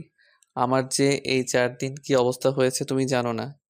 মলি এবার খেয়াল করে দেখলো রাজীবের মুখে খোঁচা খোঁচা দাড়ি। এর আগে কোনোদিন মলি রাজীবকে এরকম দেখেনি, তাই ওর খুব মায়া হলো। তবু নিজেকে সংবরণ করে বলল, দেখুন, আপনার মা তো আমাকে মেনে নেবে না। শুধু শুধু মায়া বাড়িয়ে লাভ কি? মলি, আমার কি দোষ বলো? আমি তো তোমাকে ভালোবাসি, আমাকে এভাবে কষ্ট দিও না প্লিজ। 3 দিন পর মলির মা মলিকে ফোন করে জানালো রাজীব ইয়াশাকে নিয়ে গেছে। মলি এক চিৎকার দিয়ে উঠল। কি? উনি নিতে চাইলো আর তোমরা দিয়ে দিলে? না রে মা, আমরা তো দিতে চাইনি। ইয়াশাকে রাজীব জিজ্ঞাসা করলো আমার সাথে যাবে, ইয়াশাও বলল যাবে। রাতে মলি রাজীবকে ফোন করলো। মলির ফোন পেয়ে তো রাজীব খুশি। যাক, এতদিনে মহারানীর মন গলেছে। কিন্তু ফোন ধরেই মন খারাপ হয়ে গেল। মলি বলল, ছি, আপনি এত খারাপ! ইয়াশাকে আমার কাছ থেকে কেড়ে নিলেন। কেড়ে নেওয়ার কি আছে? আমি তো ওর আব্বু, তাই ওকে আমার কাছে নিয়ে এসেছি। ওর সব দায়িত্ব তো আমার। আপনি ওর চাচা হন? তুমি যদি খালা হয়ে মা হতে পারো, আমি তো পিতৃ সমতুল্য চাচা। বাবা হতে পারি না? না পারেন না। ভালোই ভালোই বলছি, কাল সকালে ওকে আমাদের বাসায় দিয়ে আসেন। আমি কোয়ার্টার পেয়ে গেছি, 1 সপ্তাহের মধ্যে বাবা মা আর ইয়াশাকে আমার কাছে নিয়ে আসবো। আমিও ভালো করে বলছি, সুন্দর করে ইয়াশার আব্বুর বউ হয়ে যাও। আসো, আমরা ইয়াশার বাবা মা হয়ে সংসার করি। সেটা সম্ভব নয়। বলেই মলি ফোন রেখে দিল। রাতেই বাবাকে ফোন করে মলি বলল, তোমরা সব গোছগাছ করে নাও, এ মাসের শেষে আমি তোমাদের একেবারে রাজশাহী নিয়ে আসবো। মলির বাবা ওকে অনেক বোঝালেন। মলির এক কথা, যেখানে ওর বড় বোন সুখী হতে পারেনি, ও নিজেও পারবে না। আসলে সেদিন রাজশাহী গিয়ে রাজীব কিছুতেই মলিকে কনভিন্স করতে পারেনি। তাই রাজীব ও মলির মা ফোন দিয়ে এঁটেছিলেন রাজীব ইয়াশাকে নিয়ে আসবে, তাহলে মলি হয়তো বাধ্য হয়ে রাজীবদের বাড়ি যাবে। কিন্তু এখন দেখছে মলি একেবারে উল্টোটা করলো। পরদিন ঢাকায় ফিরেই মলিদের বাসায় ফোন করেছিল রাজীব। বলল, আমি ইয়াশার আপন চাচ্চু, মানে বাবা সমতুল্য, তাই ওকে নিয়ে আসতে চাই আমার কাছে। ইয়াশাকে বাসায় আনার পর পারমিতা বললেন, এতটুকু বাচ্চাকে তুই কেমন করে সামলাবি? তুমি আছো কি করতে? তুমি না ওর আপন দাদি? ভাইয়া নিজের জীবন দিয়েও তোমার রাগ ভাঙাতে পারিনি। পারমিতা আর কিছু বললেন না। রাতে ইয়াশা রাজীবকে জড়িয়ে ঘুমিয়ে পড়লো। হয়তো মলিকে কাছে না পেয়ে রাজীবকে আঁকড়ে ধরলো। পরের দিন মায়ের কাছে ইয়াশাকে রেখে রাজীবের অফিস যেতে মন চাইলো না। তাই সারাদিন ইয়াশাকে নিয়ে চিড়িয়াখানা, শিশু পার্ক এসব ঘুরে বেড়ালো গাড়ি নিয়ে। মলির মা 2-3 বার ফোন করে খোঁজ নিয়েছিলেন। বললেন, তুমি পুরুষ মানুষ, কি করে এতটুকু বাচ্চা সামলাচ্ছ? আমাদের কাছে দিয়ে যাও। কি বলেন মা? পুরুষরা বাচ্চা জন্ম দিতে পারে না ঠিক, কিন্তু লালন পালন করতে পারবে না কেন? 1 সপ্তাহ পর রাজীব আবার রাজশাহী গেল। মলি মাত্র অফিস থেকে বের হয়েছে বাসায় যাওয়ার জন্য। রাজীবকে দেখে অবাক হয়ে বলল, কাল তো বাবা মার ইয়াশাকে নিয়ে এখানে আসার কথা, আপনি আবার ঝগড়া করতে এসেছেন? অফিসে কাজ নাই? না এসে কি করব? তুমি তো আমাকে দেবদাস বানিয়ে ফেলেছো। মলি দেখলো গত সপ্তাহে রাখা দাড়ি রাজীবের মুখে আরো বড় হয়েছে। আমি তো দেবদাস হতে বলিনি। এখন কেন আসছেন সেটা বলেন। কাল শুক্রবার, তাই তোমাকে নিতে আসছি। আপনি ভুলে গেছেন আপনার মা কি বলেছে। আর আমাদের বিয়ের অনুষ্ঠানও হয়নি। অনুষ্ঠান হয়নি তো কি হয়েছে? মলির হাতটা ধরে বলল। তুমি অস্বীকার করতে পারবে যে আমার স্ত্রী নও? মলি দ্রুত হাতটা ছাড়িয়ে বলল, এখানে কেউ জানে না আমি ম্যারিড, তাই গ্যাঞ্জাম দেখলে একটা মেয়েকে ডিস্টার্ব করার জন্য আপনাকে দুষবে। জানতাম তুমি রাজি হবে না, সিন ক্রিয়েট করবে, তাই এবার বিয়ের কাবিননামা সাথে নিয়ে আসছি। রাজীব পকেট থেকে বের করে দেখলো। মলি হতবাক হয়ে গেল। আপনাকে দেখতে নম্র আর ভদ্র মনে হলেও আপনি আসলে একটা পাজি। আমাকে পাজি বানিয়েছো তুমি, নইলে পৃথিবীর কোনো স্বামীর নিজের বউকে কাবিননামা দেখাতে হয়? মলি ভাবলো এটা নিশ্চয়ই নকল, কারণ ও জানে বিয়ের 3 মাস পর কাবিননামা বের করা যায়। রাজীব বলল, আমার বউয়ের নলেজ তো কম নয়। তুমি দেখো, ডেটটা 3 মাস পিছিয়ে দিয়েছি। কেউ এগিয়ে আসলে দেখিয়ে দিব। মলি আর পেরে না উঠে বলল। ঠিক আছে, বাসায় বসে কথা বলি, চলুন। রিকশা করে বাসায় যাওয়ার সময় মলির ডান হাতটা নিজের হাতের সাথে পেঁচিয়ে ধরে রাখলো রাজীব। মলি আর হাত ছাড়াতে পারলো না। মনে মনে ভাবলো, কিছু বললে আবার কাবিননামা বের করবে। অফিসের কাছাকাছি একটা ভাড়া বাসায় থাকতো মলি। ওর বাড়িওয়ালা দেখেই বললেন, একে জামাই তোমাদের মানিয়েছে বেশ। মলির পক্ষে আর না বলা সম্ভব হলো না। বাড়িওয়ালাদের কোনো ছেলে মেয়ে ছিল না। বুড়ো বুড়ি দুজনেই মলিকে মেয়ের মতো আদর করতেন। ওরা বাসায় ঢোকার একটু পরেই সেই আন্টি কয়েক পদের নাস্তা দিয়ে এলেন। এসে বললেন, গত সপ্তাহে দেখলাম জামাই বাবাজি এসেই চলে গেল, তাই তোমার আঙ্কেলের কাছে শুনে এখনই দেখতে এলাম। রাজীব মলির বাড়িওয়ালা আন্টি ও আঙ্কেল এর সাথে খুব ভাব জমিয়ে ফেললো। মলি ওনাদের জন্য চা করে আনলো। আঙ্কেল বলল, জামাই তো খুব মিশুক মলি, আর বোঝা যাচ্ছে তোমাকে খুব ভালোবাসে, না হলে সে ঢাকা থেকে প্রতি সপ্তাহে আসে। মলি কিছু না বলে হাসলো আর ভাবলো। লোকটা দেখি মানুষ পটানোতে ওস্তাদ। রাজীবও মনে মনে বলল। তুমি যত বিরক্তই হও, আজ তোমার একদিন কি আমার একদিন। মলি রাতের খাবার রান্না করতে ভিতরে চলে গেল। আধা ঘন্টা পর মলি এসে দেখলো আন্টি একা বসে টিভি দেখছেন। মলি জানতে চাইলো, আঙ্কেল, ও মানে রাজীব কোথায়? রাজীব চলে গেছে, আর আঙ্কেল তো জানোই একটু স্মোক করে। মলির একটু কষ্ট হতে লাগলো। এতক্ষণ রাজীবের পছন্দের গরুর মাংস রান্না করছিল। কেমন মানুষ, না বলেই চলে গেল। না হয় মলি ভালো করে কথা বলেনি, তাই বলে কি এভাবে না বলে চলে যেতে হবে? মলির চোখ ছলছল করছিল, অভিমানে মনটা পুড়ছিল। আন্টি সামনে ছিল বলে কাঁদতেও পারছিল না। আন্টি ওর মনের অবস্থা বুঝতে পেরে বললেন, কি, স্বামীর জন্য মন খারাপ লাগছে? আচ্ছা চল, আজ আমাদের সাথে খাওয়া দাওয়া করবি। কিসের খাওয়া দাওয়া? মলির যে বুক ফেটে কান্না পাচ্ছিল, আন্টি ওর অবস্থা দেখে বলল, তুই তো তোর জামাইকে অনেক ভালোবাসিস, কিন্তু ওকে বলিস না কেন? চল, তোর মন ভালো করে দেই। এ বলে আলমারি খুলে ওনার বিয়ের বেনারসি শাড়ি বের করে পরতে বললেন। মলি বলল, এত রাতে এই শাড়ি পরলে মন ভালো হয়ে যাবে? তোকে সাজিয়ে ছবি তুলে রাজীবকে পাঠাবো, দেখবি ছুটে চলে আসবে। এরকম জোর করেই মলিকে শাড়ি পরালেন। এখানে মলির বেশি গহনা ছিল না, তাও যা ছিল পরালেন। আর ওনার গলার এক ভরি ওজনের সোনার চেন পরিয়ে দিলেন। মলির এমনিতেই খুব বেশি সাজ ভালো লাগতো না, তাই বলল, আন্টি এত গহনা পরে ছবি তুলতে হবে কেন? আরে, স্বামীর জন্য সাজবি না তো কার জন্য সাজবি? রাজীব আমাকে তোদের বিয়ের ঘটনা সব বলেছে। আচ্ছা, স্বামীকে যদি এতই ভালোবাসিস তবে দূরে রেখে কষ্ট দিচ্ছিস কেন, আর নিজেও কষ্ট পাস? মলির চোখ বেয়ে টপ টপ করে পানি পড়তে লাগলো। শোন মা, ভুল বা অন্যায় করলে ওর মা করেছে, ওর তো কোনো দোষ দেখি না। স্ত্রীর কর্তব্য স্বামীকে খুশি রাখা, কষ্ট দেওয়া নয়। এবার স্বামীকে কাছে টেনে নে, আর দূরে সরিয়ে রাখিস না, তাহলে আল্লাহ নারাজ হবে। দেখবি একদিন তো শাশুড়ি ঠিক তার ভুল বুঝতে পারছেন। মলি কেঁদে চলেছে। আন্টি ওর চোখ মুছিয়ে বললেন, চল একটু খেয়ে নিবি। আন্টি, একদিন না খেলে কিছু হবে না।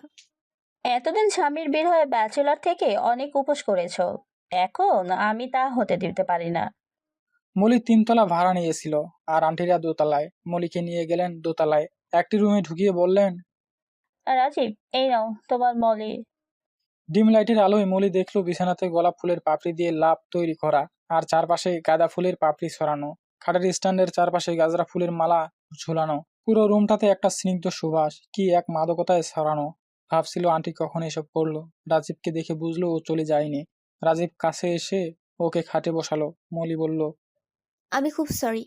আর কিছু বলার সুযোগ ওকে দিল না, অনবরত চুমু দিতে লাগলো। মলি অস্থির হয়ে বলল, আরে একটু থামুন। বাসর রাতে এত কথা বলো না মলি। তাহলে আগে আমাকে একটু সালাম করতে দিন। রাজীব ওকে এক টানে বুকের মধ্যে নিয়ে নিল।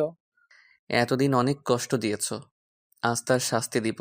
কপালে চুমু দিয়ে বলল, এটা আমাকে অবহেলা করার জন্যে। নাকে চুমু খেয়ে বলল, এটা আমাকে দূরে সরিয়ে রাখার জন্য। চোখে চুমু দিলে মলি বলল, এটা কিসের জন্য? স্বামীকে আদর না করার জন্যে। হাতে চুমু দিয়ে বলল, এটা আমাকে ভুল বোঝার জন্যে।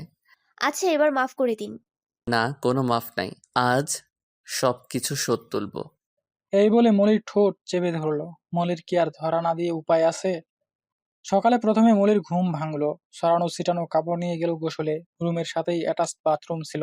গোসল করে এসে ড্রয়িং টেবিলের সামনে দাঁড়িয়ে আয়না দেখে চুল আঁচড়াচ্ছে। মলি আয়নায় দেখতে পেল রাজীব ওর দিকেই তাকিয়ে আছে। বলল, এখন থেকে আর চুল কাটবে না। মলি বলল, কেন? মেয়েদের লম্বা চুলে ভালো লাগে। তুমি যেন রাতে কি জানতে চাইছিলে? সারা রাত গিয়ে এখন উনি জানতে চাচ্ছেন আমার কি জানার ছিল। কতদিনের পেন্ডিং কাজ করতে করতে সারা রাত গেল, তারপর ঘুমিয়ে পড়লাম। মলির বাসরাত নিয়ে কখনো কোনো ভাবনা, আশা বা প্রত্যাশা ছিল না। বড় বোনকে তো দেখেছিল, কিন্তু এই রাতটি এত সুন্দর ও রোমান্টিক ভাবে ওর জীবনে আসবে তা ভাবতে পারেনি সে। বাড়িওয়ালি আন্টির প্রতি কৃতজ্ঞতায় মনটা ভরে গেল। মলি আন্টির দেওয়া চেনটা ওনার ড্রেসিং টেবিলের ড্রয়ারে রেখে দিল। শুধু নিজের গহনাগুলো পরে থাকলো। একটু পর আন্টির দরজা নক করে নাস্তা খাওয়ার জন্য ডাকলেন। রাজীব তখন ওয়াশরুমে ছিল। বলল, রাজীবকে নিয়ে আসছি। মলি নাস্তার টেবিলে গিয়ে বলল, এত আয়োজন কেন করেছেন আন্টি? 2 দিন পর তো তুমি চলে যাবে, এই কয়দিন আমাদের সাথে থাকো। নাস্তা খাওয়া হয়ে আন্টি ওদের শহরের দর্শনীয় স্থান ঘুরে আসতে বললেন। রাজীব ও মলি একটা রিক্সা নিয়ে ঠিক করলো প্রথমে রাজশাহী ইউনিভার্সিটি ঘুরে দেখবে। রিক্সায় বসে মলি কাল রাতের ঘটনা শুনতে লাগলো। কিভাবে আঙ্কেল ওকে সেলুনে নিয়ে গেলেন, তারপর বাসরঘর সাজানোর জন্য ফুল কিনে আনলেন। আন্টি যখন ওকে সাজানোতে ব্যস্ত ছিল, তখন আঙ্কেল ও রাজীব এসব সাজিয়েছে, আর আন্টির কাজের মেয়েটা ওদের হেল্প করেছিল। সারাদিন ঘুরে ওরা সন্ধ্যায় বাসায় ফিরল। রাজীব রাতের ট্রেনেই ঢাকা চলে গেল। মলি স্টেশনে গেছিল ওকে বিদায় দিতে।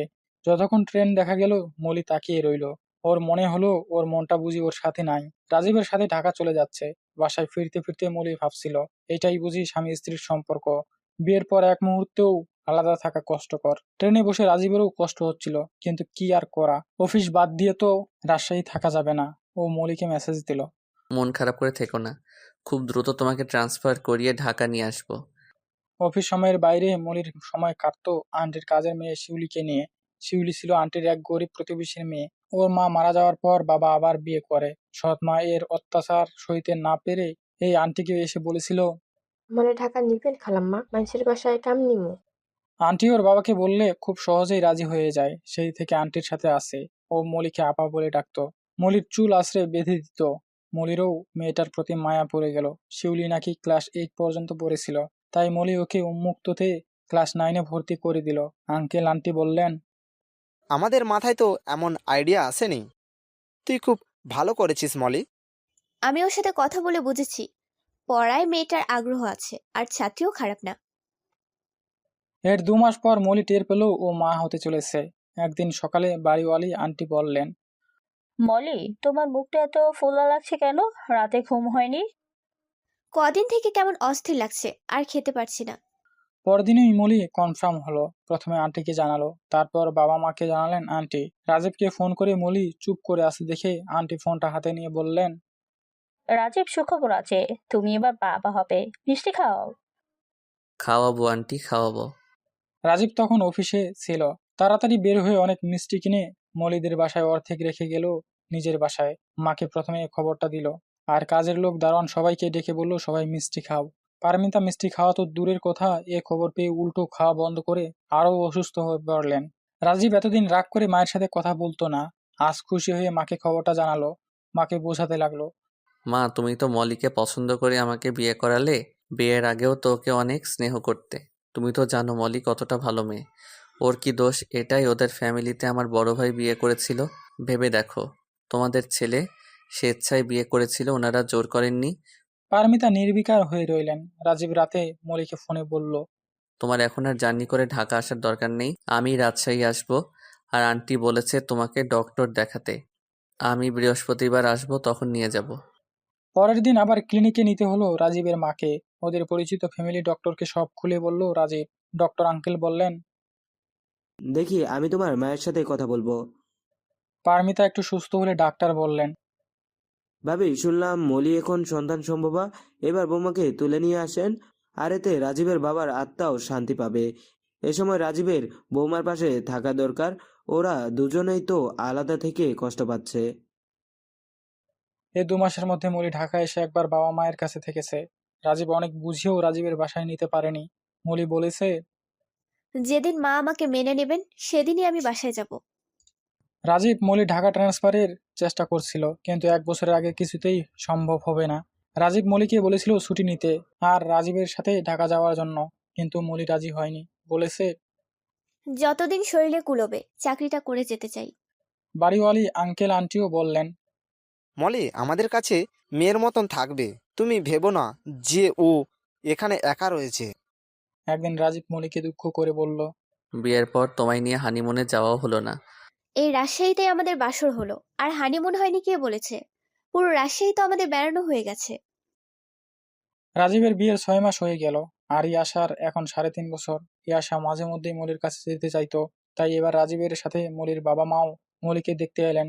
তাদেরও মনে হলো সত্যি মলি খুব ভাগ্যবতী, তাই এমন আঙ্কেল আন্টির সাহচর্য পেয়েছিল। আন্টি যেদিন মলিকে দেওয়া চেনটা ড্রয়ারে পেলেন, সাথে সাথে দোতলায় এসে মলিকে বললেন, আমি কি এই কয় মাসে তোর একটু আপন হতে পারিনি? কেন আন্টি এই কথা বলছেন? নইলে এই চিন্তা তুই আমাকে না জানিয়ে ডয়ারে রেখে এলি কেন? মলি চুপ করে রইল। আন্টি বললেন, আমি কি তোদের বিয়ে উপলক্ষে কিচ্ছু দিতে পারি না? মলি হাসতে হাসতে বলল, আমাদের বিয়ের সময় তো তোমার সাথে পরিচয় হয়নি আন্টি। আচ্ছা, তুই চুপ থাক, আমার নাতিকে দিবি এটা। মলি হেসেই খুন। কে বললো তোমায় ছেলে হবে? আমার মন বলছে রে মা। মলির বাবা মাও এখানে এসে বুঝতে পারলো আসলেই মলি একা নেই। মলির প্রেগনেন্সির সময় শিউলি আপন ছোট বোনের মতো যত্ন করেছিল। দেখতে দেখতে মলির 7 মাস হয়ে গেল। রাজীব ওকে তাড়া দিতে লাগলো ছুটি নেওয়ার জন্য। এদিকে একদিন পারমিতা খুব অসুস্থ হয়ে পড়লেন। ডক্টর বললেন, দেখে মনে হচ্ছে স্ট্রোক করেছে। রাজীব অনবরত কয়েকদিন অফিস ও হাসপাতালে দৌড়াতে লাগলো। মলির এই অবস্থায় রাজীব খবরটা দিতে চায়নি, কিন্তু মলির মা কথা বলার সময় বলে ফেললেন, তোর শাশুড়ি হাসপাতালে, এখন রাজীব রাজশাহী যেতে চাইলে না করিস। খবরটা শুনেই মলি পরদিনেই অফিস থেকে ছুটি নিল, আর আন্টির পরামর্শ মতো শিউলিকে নিয়ে ঢাকা রওনা হলো। রাজশাহী থেকে ট্রেন ছাড়লে মলি রাজীবকে ফোনে মেসেজ দিল, আমি শিউলিকে নিয়ে ঢাকা রওনা হয়েছে। রাজীব সাথে সাথে ফোন করে রাগারাগি করলো। দুদিন পর তো আমি গিয়ে তোমাকে আনতে পারতাম, এখন এই শরীরে একা একা রওনা হওয়ার কি দরকার ছিল? তুমি চিন্তা করো না, শিউলি আছে আমার সাথে। মলি জানতো রাজীব বোকা দিবে, তাই ট্রেন ছাড়ার পর জানালো। যথাসময়ে রাজীব স্টেশনে পৌঁছে মলিকে নিয়ে আসে। মলি প্রথমেই হসপিটালে যায় পারমিতার কাছে। এই শরীর নিয়ে মলি দিনরাত পারমিতার সেবা করতে লাগলো। রাজীবকে অফিসে থাকতে বাধ্য করলো, আর রাতে বাসায় গিয়ে ঘুমাতে বলল। রাজীব বলল, তুমি এত কষ্ট করলে তো অসুস্থ হয়ে পড়বে। মেয়েরা মায়ের জাত, এসব পারে। ডক্টর বলল, তুমি সত্যি বড় ভালো মেয়ে। নাইলে যে শাশুড়ি বৌমাকে মেনে নেয়নি, সে এভাবে তার সেবা করতে পারে? আমি আমার কর্তব্য যথাভাবে পালন করছি, একদিন উনি নিশ্চয়ই ওনার কর্তব্য বুঝবেন। ইয়াশা শিউলিকে পেয়ে খুব খুশি। কত যে গল্প তার, যেন শিউলি বহু আগে থেকে তার বন্ধু ছিল। পারমিতা সুস্থ হলে ডক্টর আবার বললেন, ভাবি মলির মতো মেয়ে হয় না। এই 1 সপ্তাহ একবারও বাসায় যায়নি, কি কষ্ট যে করেছে আমরা দেখেছি। তাই এবার অনুষ্ঠান করে বৌমাকে নিয়ে আসেন। পারমিতাও এতদিনে নিজের ভুল বুঝতে পারলেন। অবশ্যই ভাই, আমি আর দেরি করতে চাই না, নইলে নিজেকে ক্ষমা করতে পারবো না। এর 1 সপ্তাহ পর অনেক ধুমধামের সাথে মলি ও রাজীবের রিসেপশন হয়ে গেল। মলি ও রাজীব দুজনেই রাজশাহী থেকে আঙ্কেল আন্টিকে আসতে বলেছিল, কিন্তু আঙ্কেলের শরীর ভালো ছিল না বলে আসতে পারেননি। মলির মা সবাইকে বললেন। এতদিন ছুটি ম্যানেজ করতে পারিনি, তাই দেরি হলো। ইয়াশা এখন খুব খুশি, কারণ বাবা মা দুজনের সাথে একসাথে থাকতে পেরে। শিউলির পড়াশোনা আছে বলে একদিন মলি রাজীবকে দিয়ে ওকে রাজশাহী যাবার ট্রেনে তুলে দিল। আঙ্কেল স্টেশন থেকে বাসায় নিয়ে গেলেন। আঙ্কেল আন্টি সবসময় ফোনে কথা বলতেন, কথা দিয়েছিলেন মলির বেবি হলে ঢাকা এসে দেখে যাবেন। আস্তে আস্তে মলির ডেলিভারি ডেট কাছে চলে এলো। 8.5 মাস হবার পর ডক্টর বললেন যে কোনো দিন ব্যথা উঠতে পারে, তাহলে যেন সাথে সাথে হসপিটালে অ্যাডমিট হয়। এর 1 সপ্তাহ পর মলি একদিন রাজীবের কাপড় আলমারিতে গুছিয়ে রাখছিল, দেখলো একটা চিঠির খাম নিচে পড়লো। অ্যাড্রেস দেখলো ইউএস এর, যা ভাবলো তাই। খুলে দেখলো ক্যামেলিয়ার চিঠি, 1 সপ্তাহ আগে এসেছে। মলি ভাবলো 1 সপ্তাহ আগে চিঠি আসছে, আর রাজীব একবার আমাকে বললও না। পরে দেখলো লিখা 15 তারিখ বাংলাদেশে আসবে, মানে আর 3 দিন পর। মলি খুব কষ্ট পেল, ভাবলো না হয় ক্যামেলিয়া রাজীবের প্রথম প্রেম, হয়তো এখনো মন থেকে ভুলতে পারেনি। তাই বলে কি মলির সাথে ব্যাপারটা শেয়ার করা যেত না? মলি কি এত ছোট মনের যে রাজীবকে ক্যামেলিয়ার সাথে দেখা করতে দিত না? ও সেদিন বিকেলেই ব্যাগ গুছিয়ে পারমিতাকে বলল। মা, আমি ডেলিভারি পর্যন্ত আম্মুর কাছে থাকতে চাই। পারমিতা বললেন, ঠিক আছে, রাজীব আসুক, তোমাকে দিয়ে আসবে। না, ড্রাইভার দিয়ে আসলেই হবে। এই বলে ইয়াশাকে নিয়ে বাপের বাড়ি চলে গেল। মলির মা ভাবতে লাগলেন, মাত্র মেয়েটা সংসার শুরু করলো, এখন এই কি বিপত্তি। রাজীব বাসায় গিয়ে খুব অবাক হলো, মলি কি করে পারলো না বলে চলে যেতে। অভিমান হলো, তাই মলিকে ফোন না দিয়ে শাশুড়িকে ফোন দিয়ে বলল, মা, আপনি আমাকে বললে কি আমি মলিকে নিয়ে আসতাম না? ও আমাকে না বলে যেতে পারলো? মলির মা বলল, তোমাকে নাকি আমেরিকা থেকে কোন মেয়ে চিঠি দিয়েছে, হ্যাঁ, তাতে কি হয়েছে? তার জন্য মলি রাগ করেছে। তখন রাজীব খেয়াল করলো টেবিলের উপর ক্যামেলিয়ার পাঠানো চিঠিটা। ব্যস্ততার কারণে রাজীব ভুলেই গেছিল, আর এখন সেটাই কাল হলো। রাজীবেরও একটু রাগ হলো, মলির এভাবে চলে যেতে হবে। ও একটু অপেক্ষা করে আমাকে জিজ্ঞেস করতে পারতো না? তাই রাজীব আর মলিকে ফোন করলো না।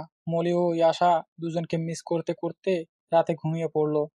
পরদিন সকালে নাস্তা খেয়ে রাজীব যথারীতি অফিস চলে গেল। পারমিতা জিজ্ঞেস করলেন, মলিকে ফোন দিয়েছিস? রাজীব শুধু না বলেছিল। ওদিকে মলির রাগ আরও বেড়ে যাচ্ছিল। ভাবলো মলি এভাবে চলে এলো, আর রাজীব একবার ফোন করলো না। রাতে রাজশাহীর আন্টি রাজীবকে ফোন করলো, বলল, কি যে তোমরা আজকালকার ছেলেমেয়েরা করো না! আমি আর তোমার আঙ্কেল তো একদিনও একে অপরকে ছেড়ে থাকতে পারতাম না। আমার কি দোষ বলেন আন্টি? ও কি একটিবার আমায় জিজ্ঞেস করতে পারতো না? খবরদার রাজীব, তুমি এই সময় মলি মামুনির উপর রাগ করো না। এই সময় মেয়েরা একটু সেন্সিটিভ হয়ে থাকে, আর প্রথম ভুল তো তুমিই করেছো। মলির সাথে আমার কথা হয়েছে, ওকে চিঠির কথা জানাওনি কেন? ঠিক আছে আন্টি, আমি ফোন করে সরি বলবো। রাজীব মলিকে ফোন করলো, কিন্তু মলি ফোন ধরলো না। ভাবলো কাল সকালে মলির সাথে দেখা করে অফিসে যাবে। রাজীব ক্যামেলিয়ার চিঠিটা পড়ে জানলো ও দুদিন পর আসছে বাংলাদেশে। ভাবলো আসুক, দেখা যাক কি বলে। পরের দিন সকালেই মলির প্রসব বেদনা উঠলে ওর বাবা মা হসপিটাল নিয়ে আসে আর রাজীব ও পারমিতাকে সেখানে আসতে খবর দেয়। মলিকে অপারেশন রুমে ঢোকানোর আগে রাজীবের সাইন নেওয়া হয়। মলি ভাবলো যতই রাগ করে থাকি না কেন, ওর সিগনেচার নিতেই হলো, এর থেকে আবার মুক্তি নেই। 1 ঘন্টা পর নার্স এসে খবর দিল আপনাদের ছেলে হয়েছে। মা ও ছেলে দুজনেই ভালো আছে। মলি বা রাজীব হসপিটালে বসে আর ক্যামেলিয়ার চিঠি নিয়ে আলাপ করেনি। পরের দিন ক্যামেলিয়া রাজীবদের বাসায় এসে শুনতে পেল রাজীবের ছেলে হয়েছে। সবাই হসপিটালে আছে। রাজীবদের ড্রাইভার নিয়ে তাই হসপিটাল চলে এলো। মলি ও বেবিকে দেখে খুব খুশি হলো ক্যামেলিয়া।